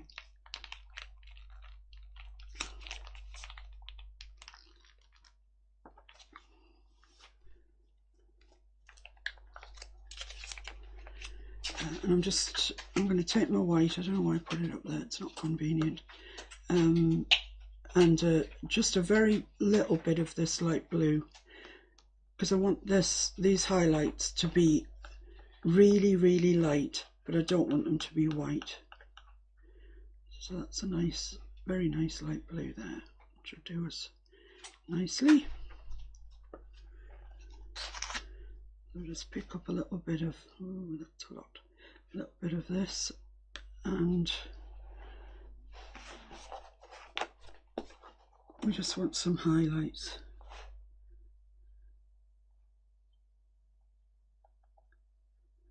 Maybe not all over the petal. In fact, I would say definitely not all over the petal, but enough, sort of like that.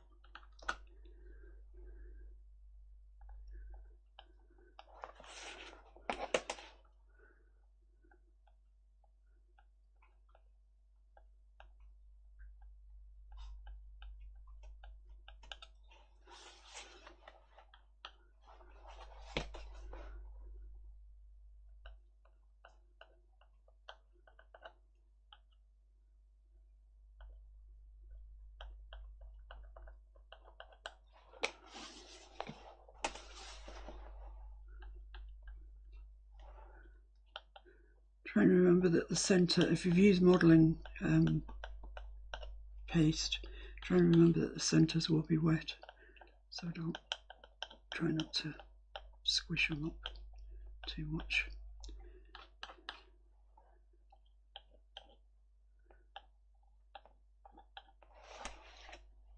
Yeah, that's nice, I think.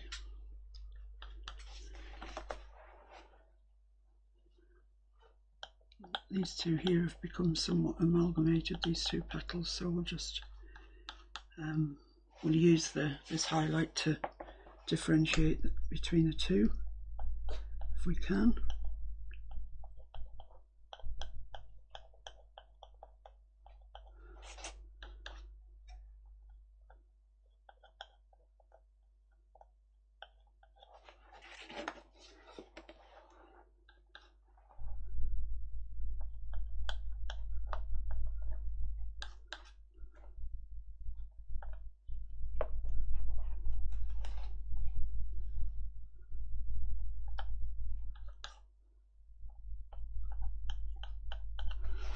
Okay, so coming along, I think that looks quite nice actually. It's how I wanted it to look, so I'm quite pleased. It's always good when an idea goes right, isn't it?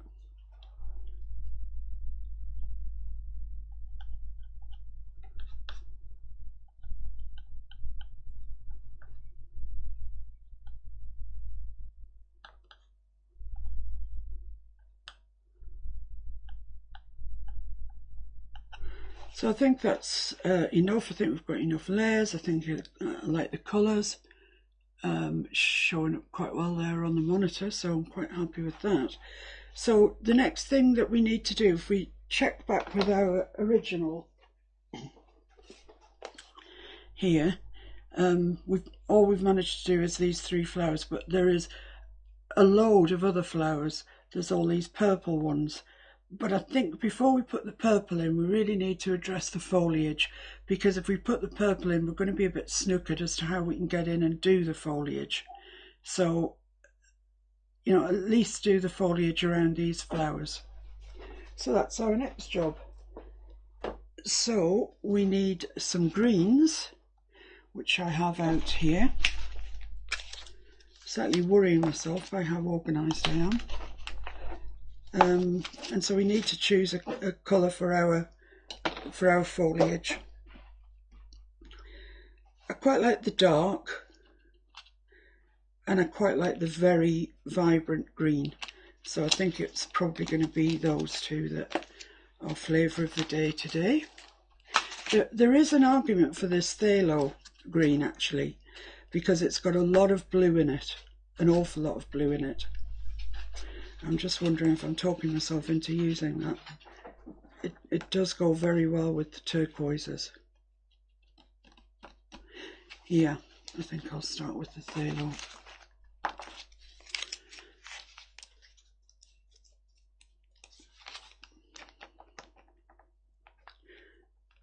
I'm just going to put a small bit out at the moment till I see that that is really what I want.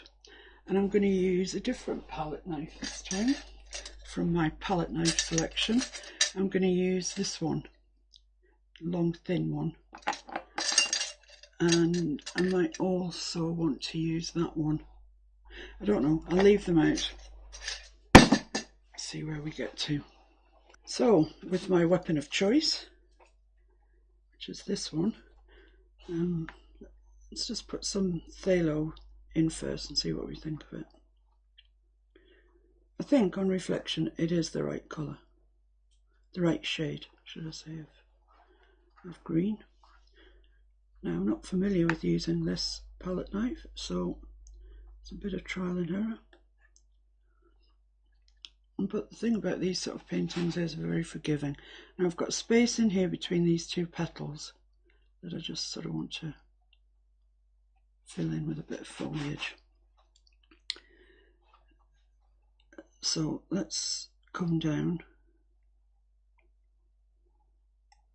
quite randomly.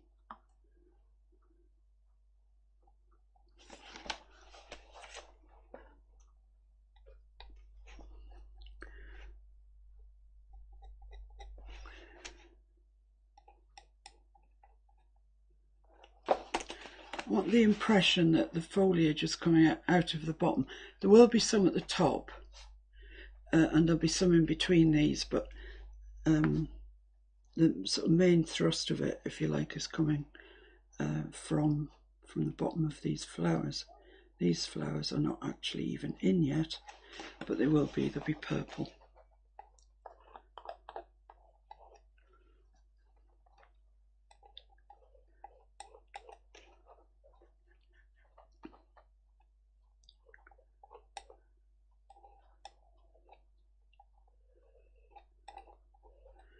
This is in keeping with all our drippy metallic and everything else just falling down.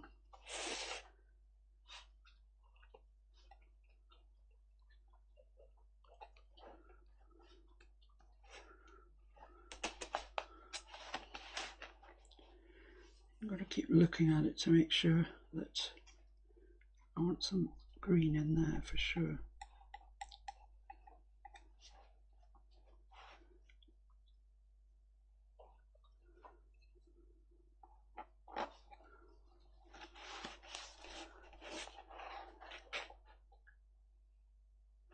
Wondering if I'd like my other one better.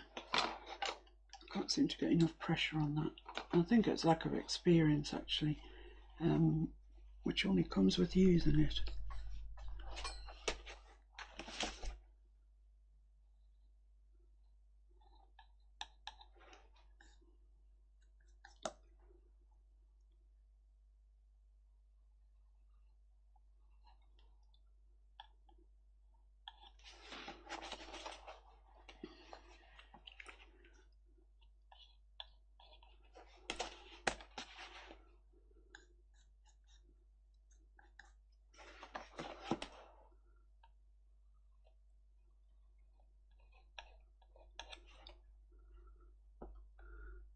So we also need some angles, because they don't all fall straight down, do they? And some I'm quite sure will need to go on after we've got our purple on. So we can see where the purple is and what else is needed.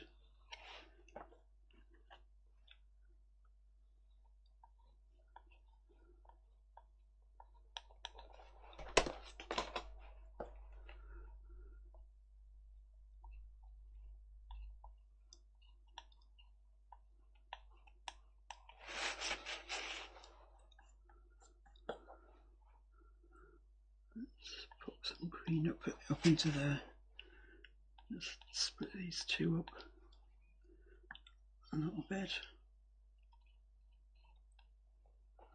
Because my background now is really, really rough,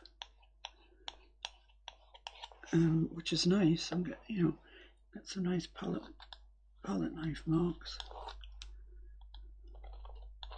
I actually much prefer that sort of effect. So let's go over here and see if we can tease out some interest from those.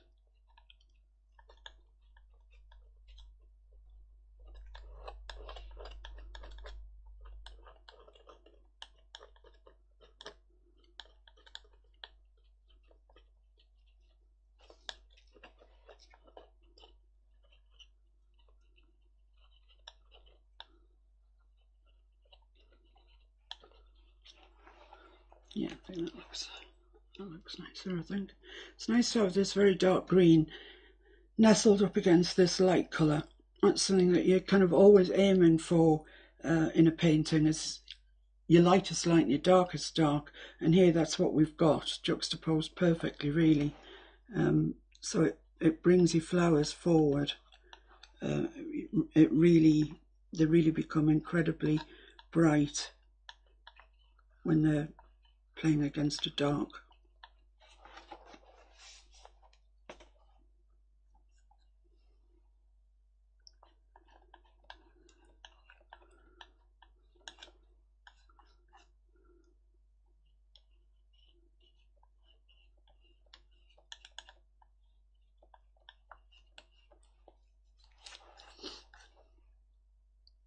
Just put some up there.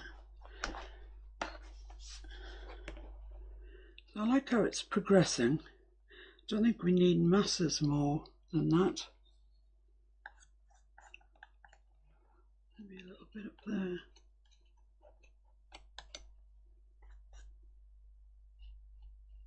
Let's bring that petal out a little bit, and perhaps a little bit just under here. I very much like this under the turquoise.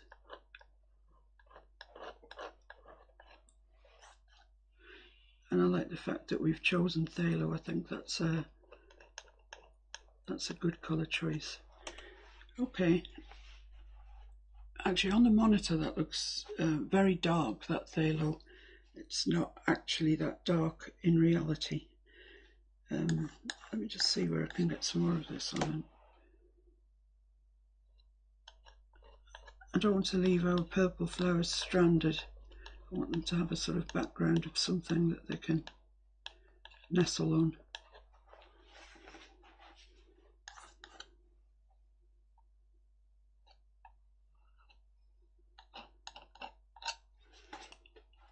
Okay. I think that's probably enough for the moment for that. But we just need some up here, up above them. Not so many, but some.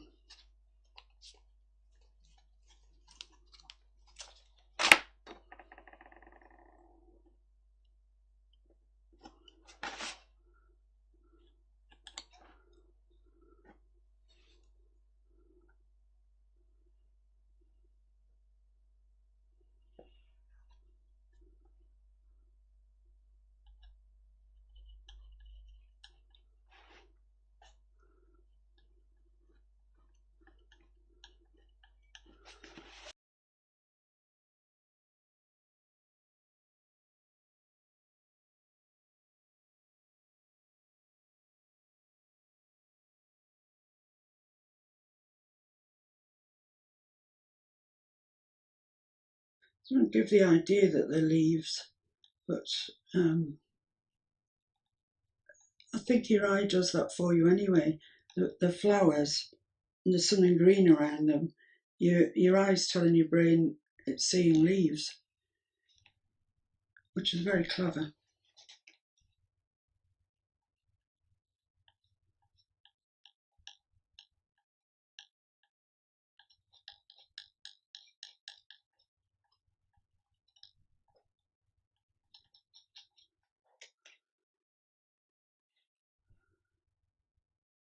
Let's get that little one back out again, see if I can't use it for getting in. Oops, it's a bit drippy. For getting into these places I can't get otherwise, like there. Oh yes, look at that. Marvellous.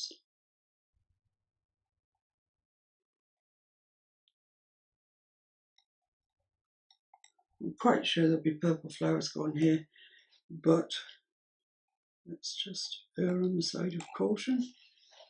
Probably find the thinner ones work with more paint, less pressure. More paint, less pressure.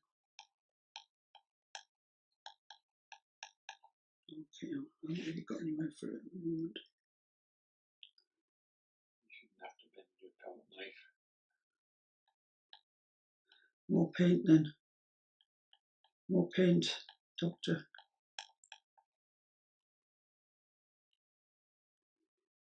Right then, let's go for the more paint approach.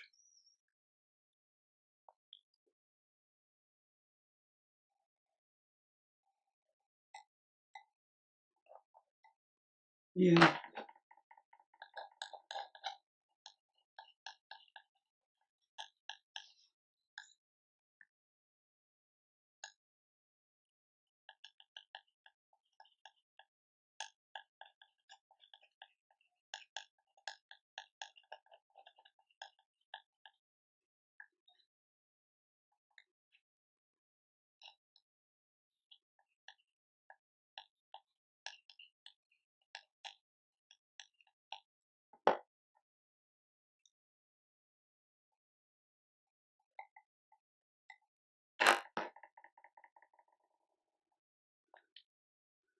So I'd say we probably need a fair bit of this green in here, just so as the purple flowers can nestle on it.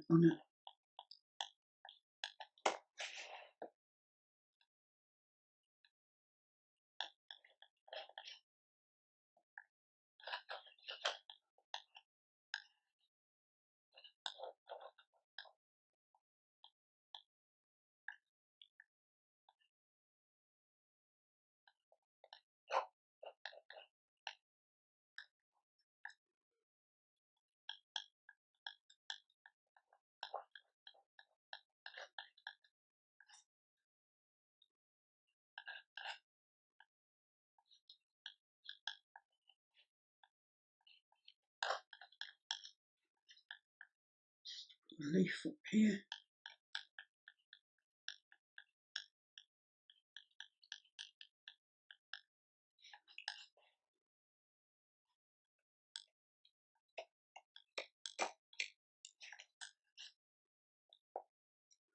I haven't got very much paint. I don't really want to put any more out at this stage, so I'm kind of making do with what I've got really. It's pretty in there.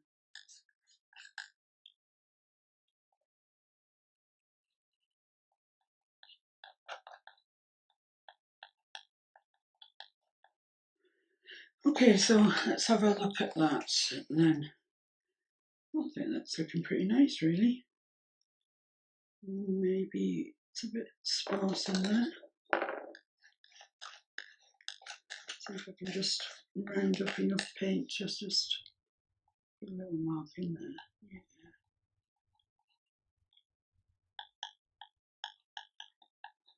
Okay, so that's us, I think, finished with that green. The question is, do we want to go in with this green anywhere?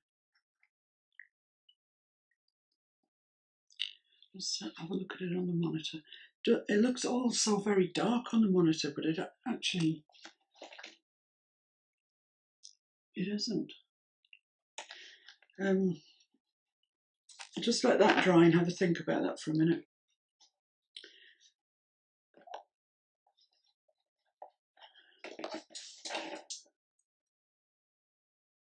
So I'm guessing this is just a bit of a labour of love, really.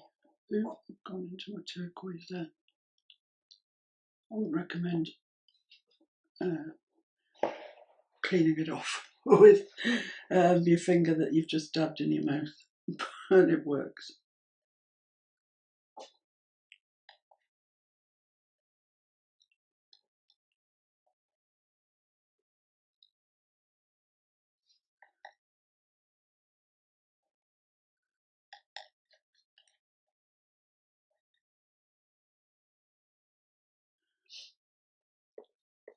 I've got tiny little bits of purple up over this flower here, which I didn't intend to have, but actually I really like, so I'm just going to leave that.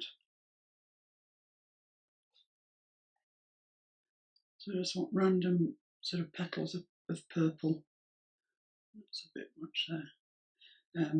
Springing up hither and thither. Let's put some down here.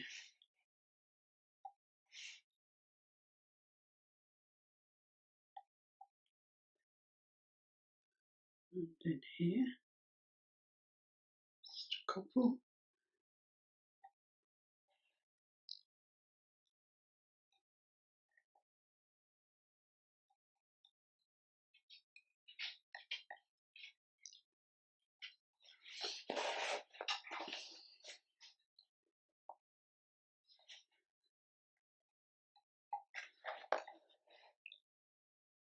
So we've got some over the top of others now, which is fine. I want them to look relatively random, or very random. Actually, I wish I could get the hang of one dab on one petal. Oh, just stuck my thumb in that.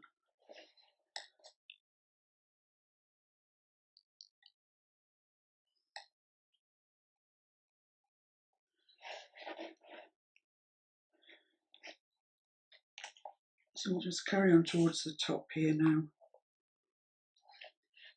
I think I'm going to have to put some more paint out, but that's okay.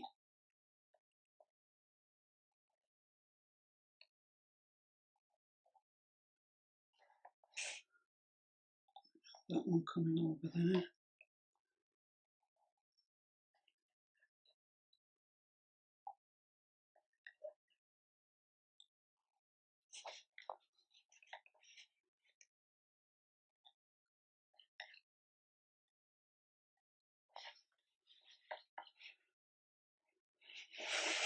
That's probably enough, I think. I feel sure I'm going to have to add something here. Otherwise it looks like we sort of forgot the land that time forgot.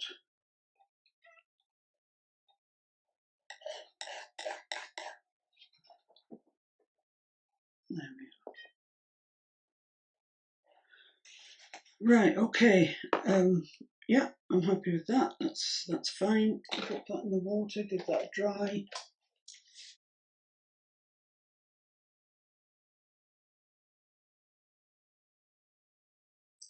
think they're dry. They're deceptively thick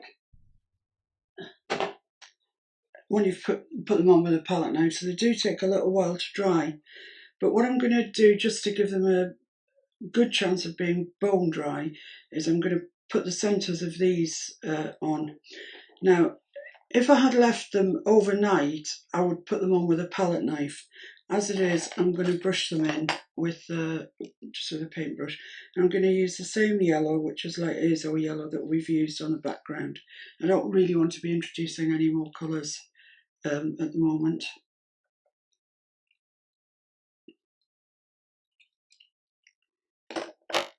So, paintbrush would be useful at this stage. What shall we have? What's my little filbert?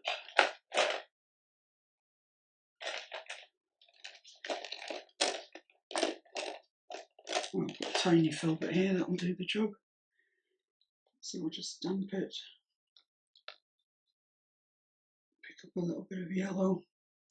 It's going onto this white modelling paste, so it should show up, but it's probably going to need a couple of coats. Just dab it on.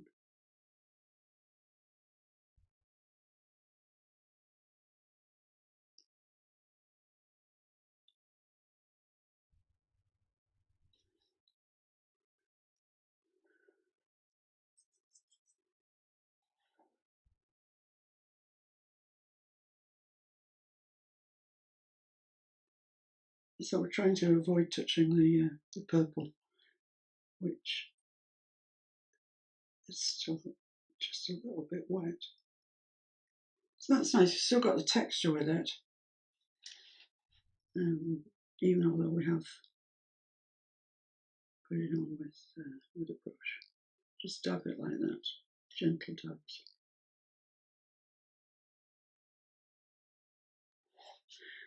I'm just going to dry that very quickly.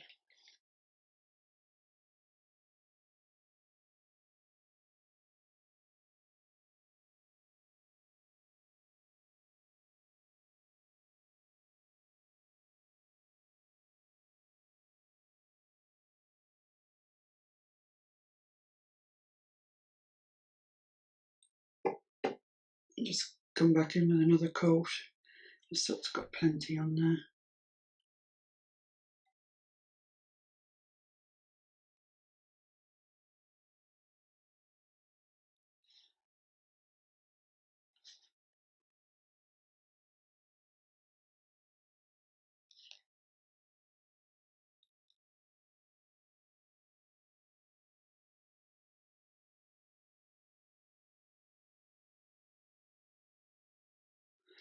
There we are, so they're looking pretty. They need, when that's dry, they need a black centre. It just looks better with a black centre. Bring them all together. Right, so is this purple dry is the question. Yes, I believe it is. So I'm now going to move on to this mauve pale, which is an Arteza colour. These aren't the colours that I would normally brand that I would normally use, but I do have them. I don't use them in my fine art painting, let's say. So there's a good brand to use up for this. I think that colour will be fine. I think that will suit our purposes nicely. And back to using this Daisy Maker palette knife.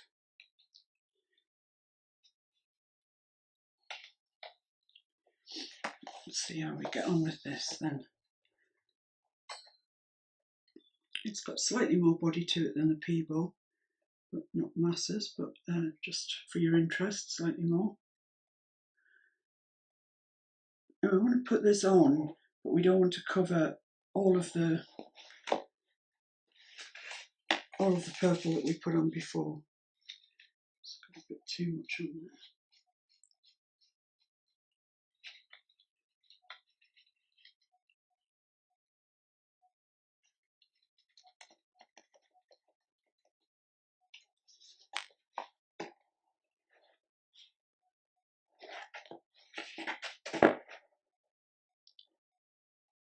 So just perhaps towards the tips of of the purple, or down one side if you can manage.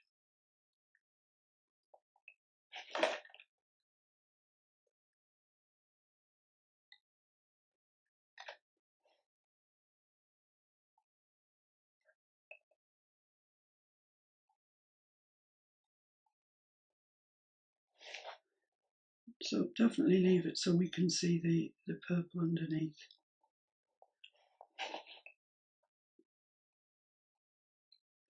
But that does highlight it very nicely, I think. Hopefully you should be able to see it on the monitor a bit better now. Exactly what I'm doing.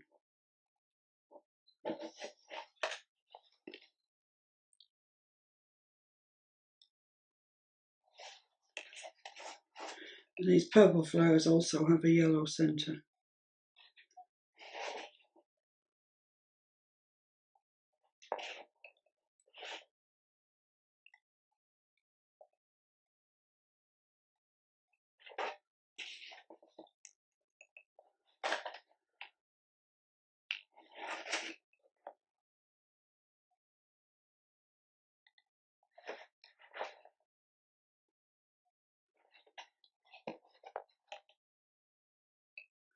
Looking nice.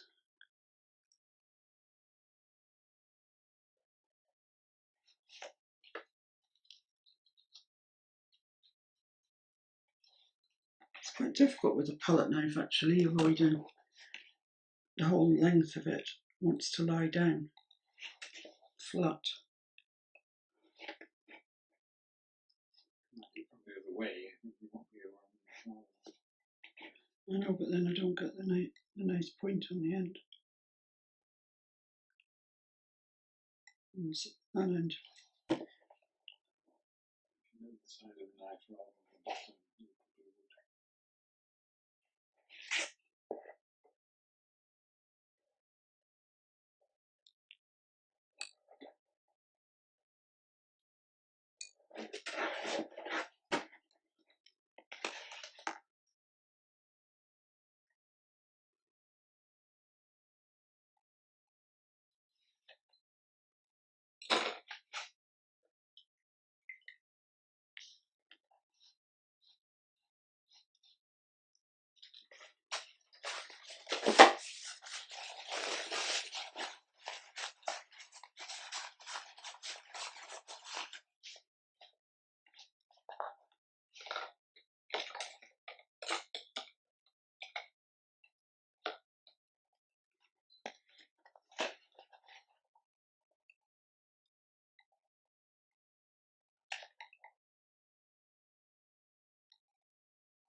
I've already done that by the looks of it, I have.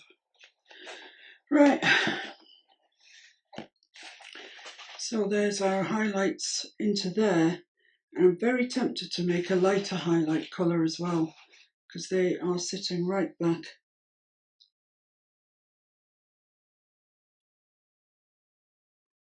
So I think I will just mix a touch of white. I wonder if that white, no, that white's dead. Oh, thanks, Mr. Fix-It. He's put swashed all my white paint up to the business end.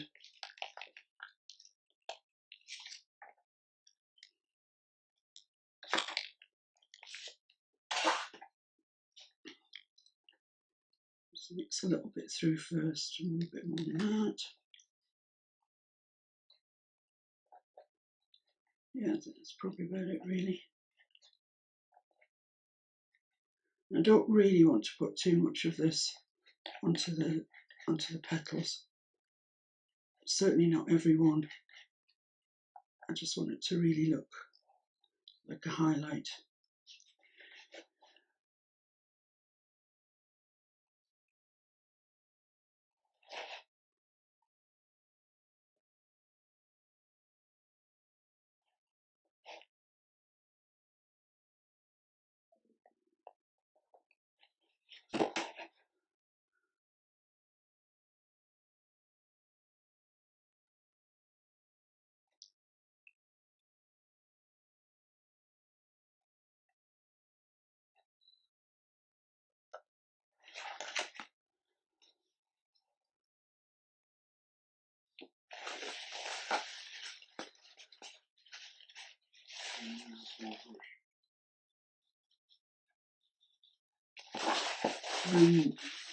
Yeah, probably, yeah.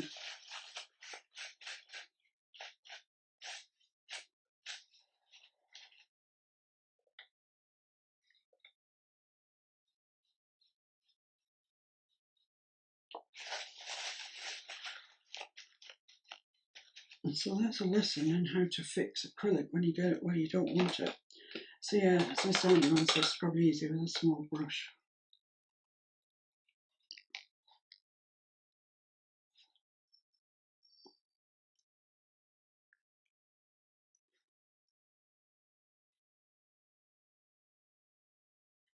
It's definitely more, I can get it exactly where I want it.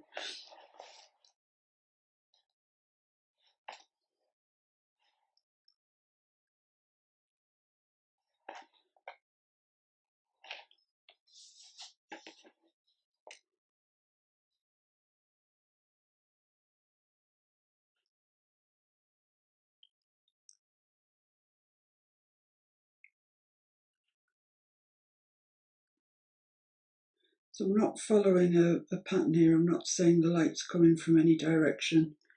The light isn't playing any part in this painting.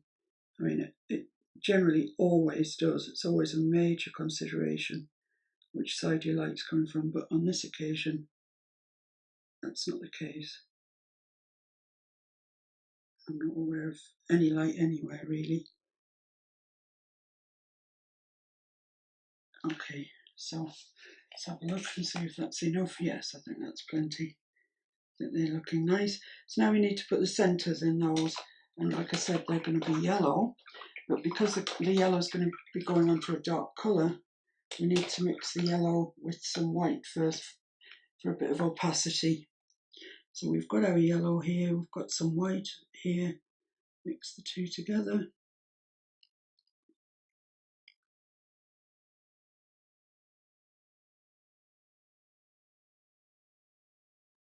And just dab that onto the centres of some of these that you can see. We'll come back over later with a very dark, full strength yellow, I should say.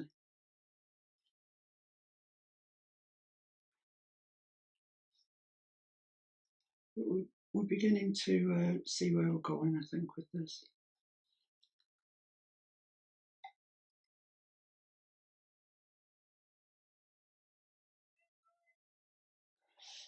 Yeah, okay. That's made a big difference, hasn't it? Let me just dry them and I'll come back over and put them in.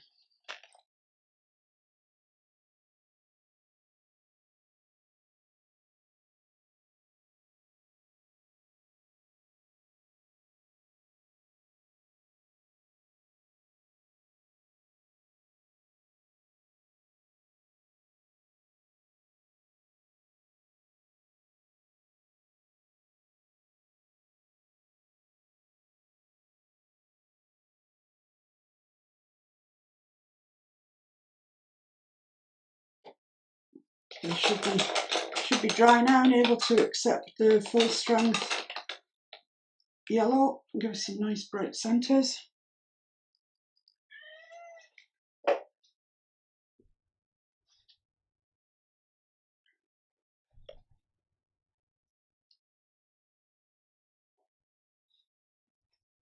Just going to put some new fresh yellow out because that one's got mixed up with some white along the way.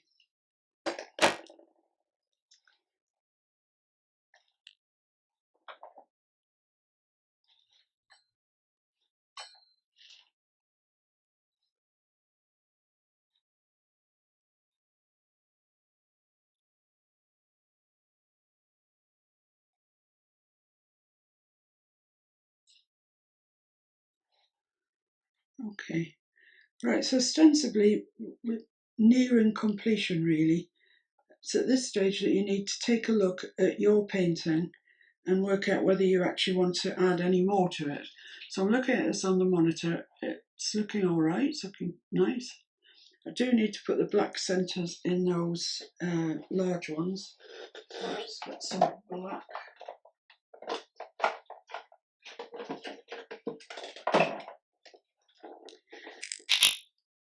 You don't need much at all.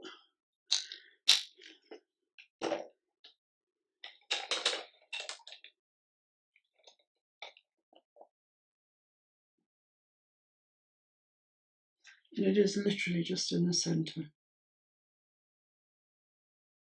Dab it around.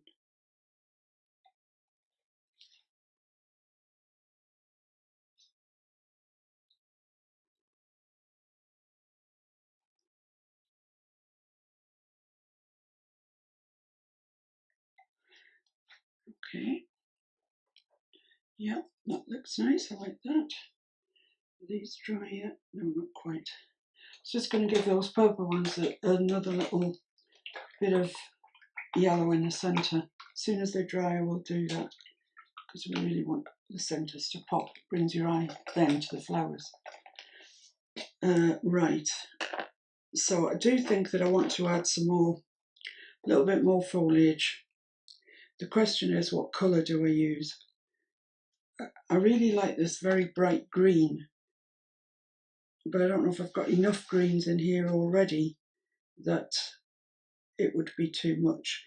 So I think I might add an olive shade of green. So for that, to mix that colour, it's very easy to mix that colour. We've got some black out already.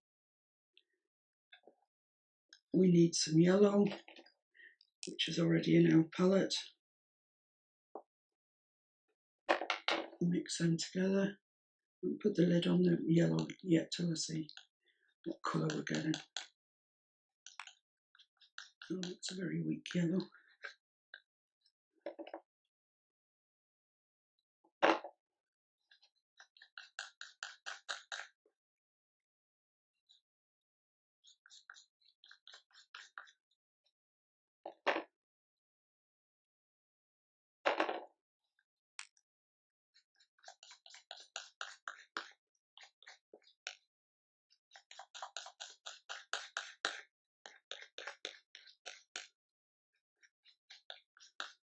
Blimey, it's difficult. This yellow doesn't want to touch the black.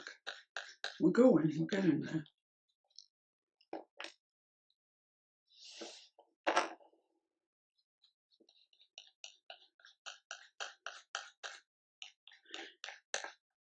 In my golden colours, I can tell you I wouldn't have had to mix that much yellow through this. But you know, then golden are what, 5 or 6 times the price, so I'm not sure I like that. I'm going to put some Liquitex Professional yellow in that and see if we can cheer it up a little bit.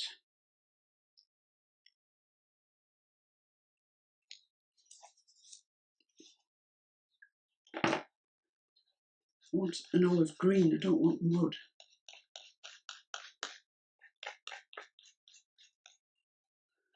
Yeah, that's done the trick.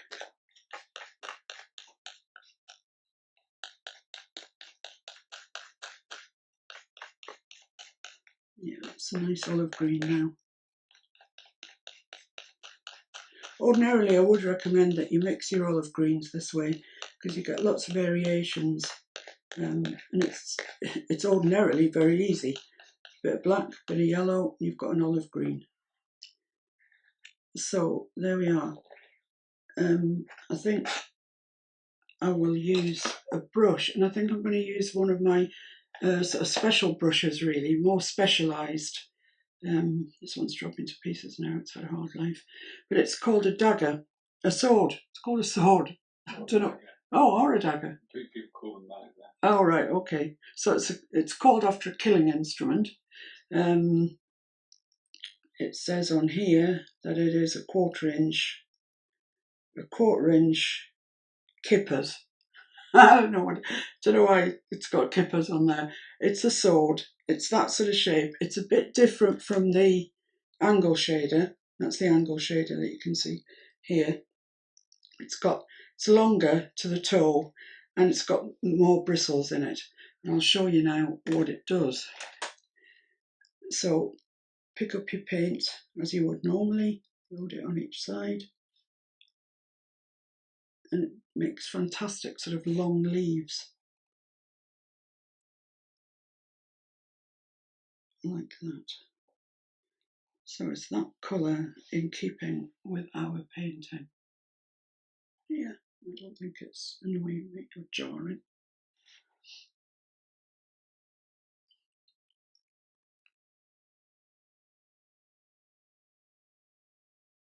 It's quite nice actually.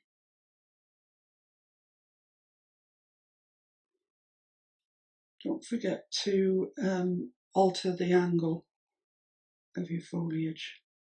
They're not all growing down in one straight down.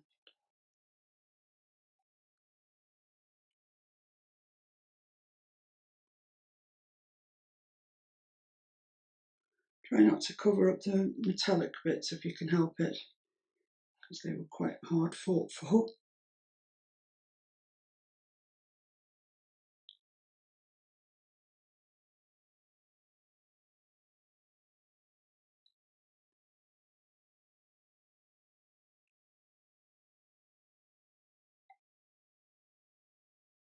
Just put as many in as you think you need or want. I quite like them. I like the effect the foliage has on this painting.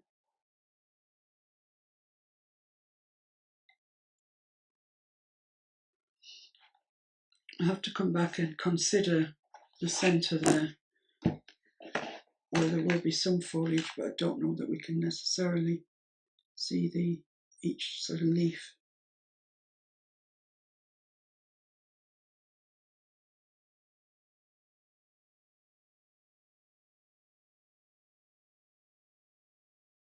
Don't really want too much at the top here.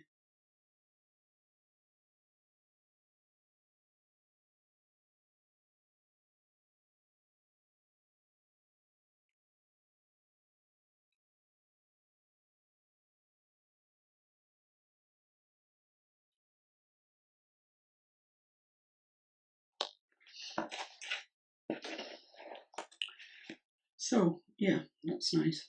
You could make some fall down further if you wanted to. Take some up higher if you wanted to. I might just make this one fall a little bit further. Just sort of around that metallic piece, should I say. Yeah, I quite like that. I might make this one, I might make them all fall actually, because it looks nice.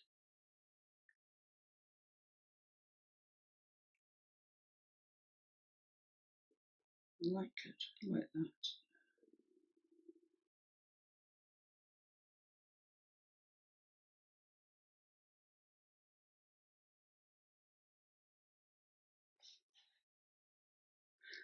I'm departing from where the other one was, what the other one looked like. This is different now, but that, you know, that's good. I don't really want two the same.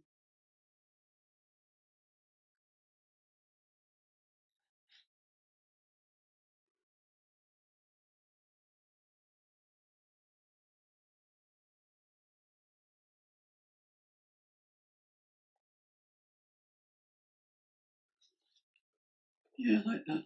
They definitely look like they're tumbling. I don't really want any more at the top because they're not tumbling upwards, they're tumbling down. So now we need to do something with this foliage in here. Try and put some little marks to suggest foliage.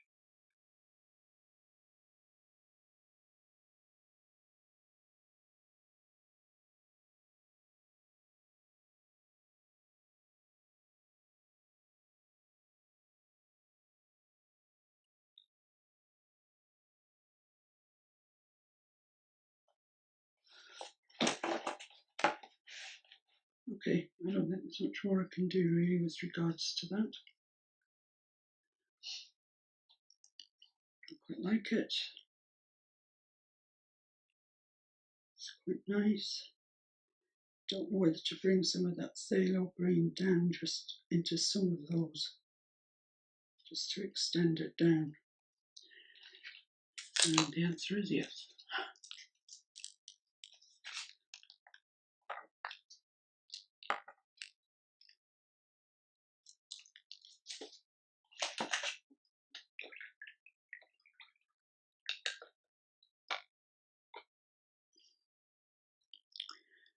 So same thing, this is a heavier bodied paint, the Snellia Abstract, and I don't really want to go sort of over each one, just suggestion on some of them maybe.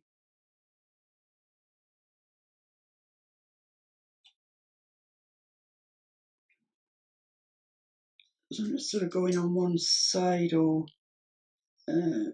straight down the middle, just to add a little bit of phthalo to some of these. This dagger brush, I mean, you get the thinnest of lines.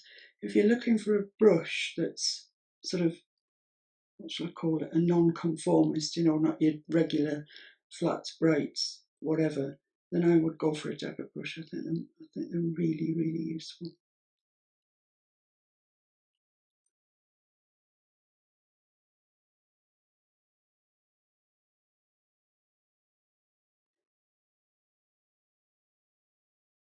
They're really good for doing straight lines.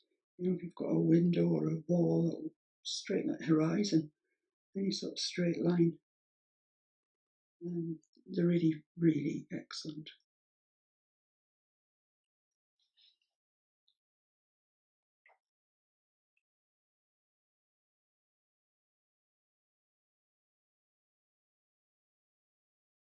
They do hold a lot of paint actually after you load them. If you load them really properly, they hold a lot of paint in their belly,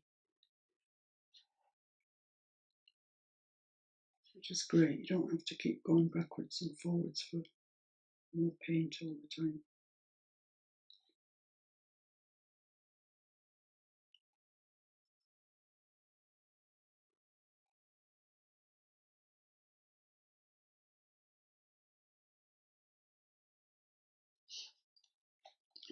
So that's pretty much them. Turn it around, do the top ones. I think that's helped them in appearance.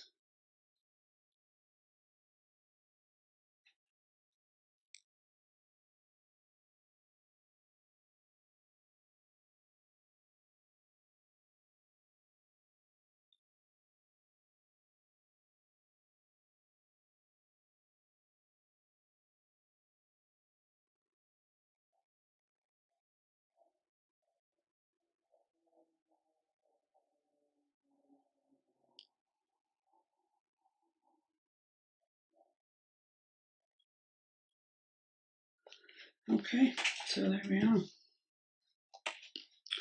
And I think I'm happy to say that that's complete. I might give it just one more coat of yellow.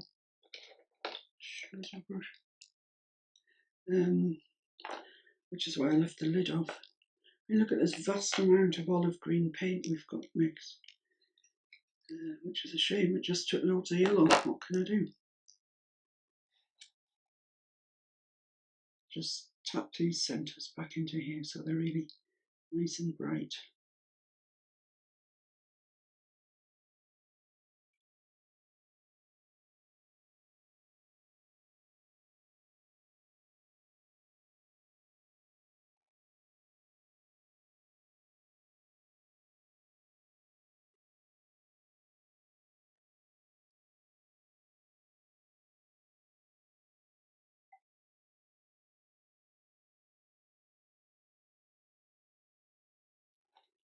And there we are.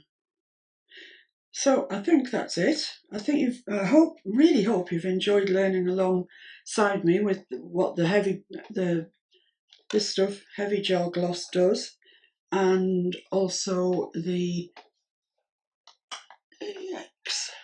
this modelling paste. This particular one was Winsor & Newton Galleria. I think I have other ones that I haven't even tried. Yeah, this one, Deco Arts modelling paste. So, I've got plenty to still amuse you. I've also got this stuff called clear tar gel. So I need to go onto the Golden site and have a look and see what that actually does, because I've no idea, and I have no idea why I have a pot of it. However, we've used that. We used the modelling paste in the centre. We've used a palette knife for the main part, and I think we've got a really pretty picture there. I hope you like it, and I hope you have a go at it. So thanks for bearing with me. Thanks for watching alongside me, and I'll see you very soon. Thank you.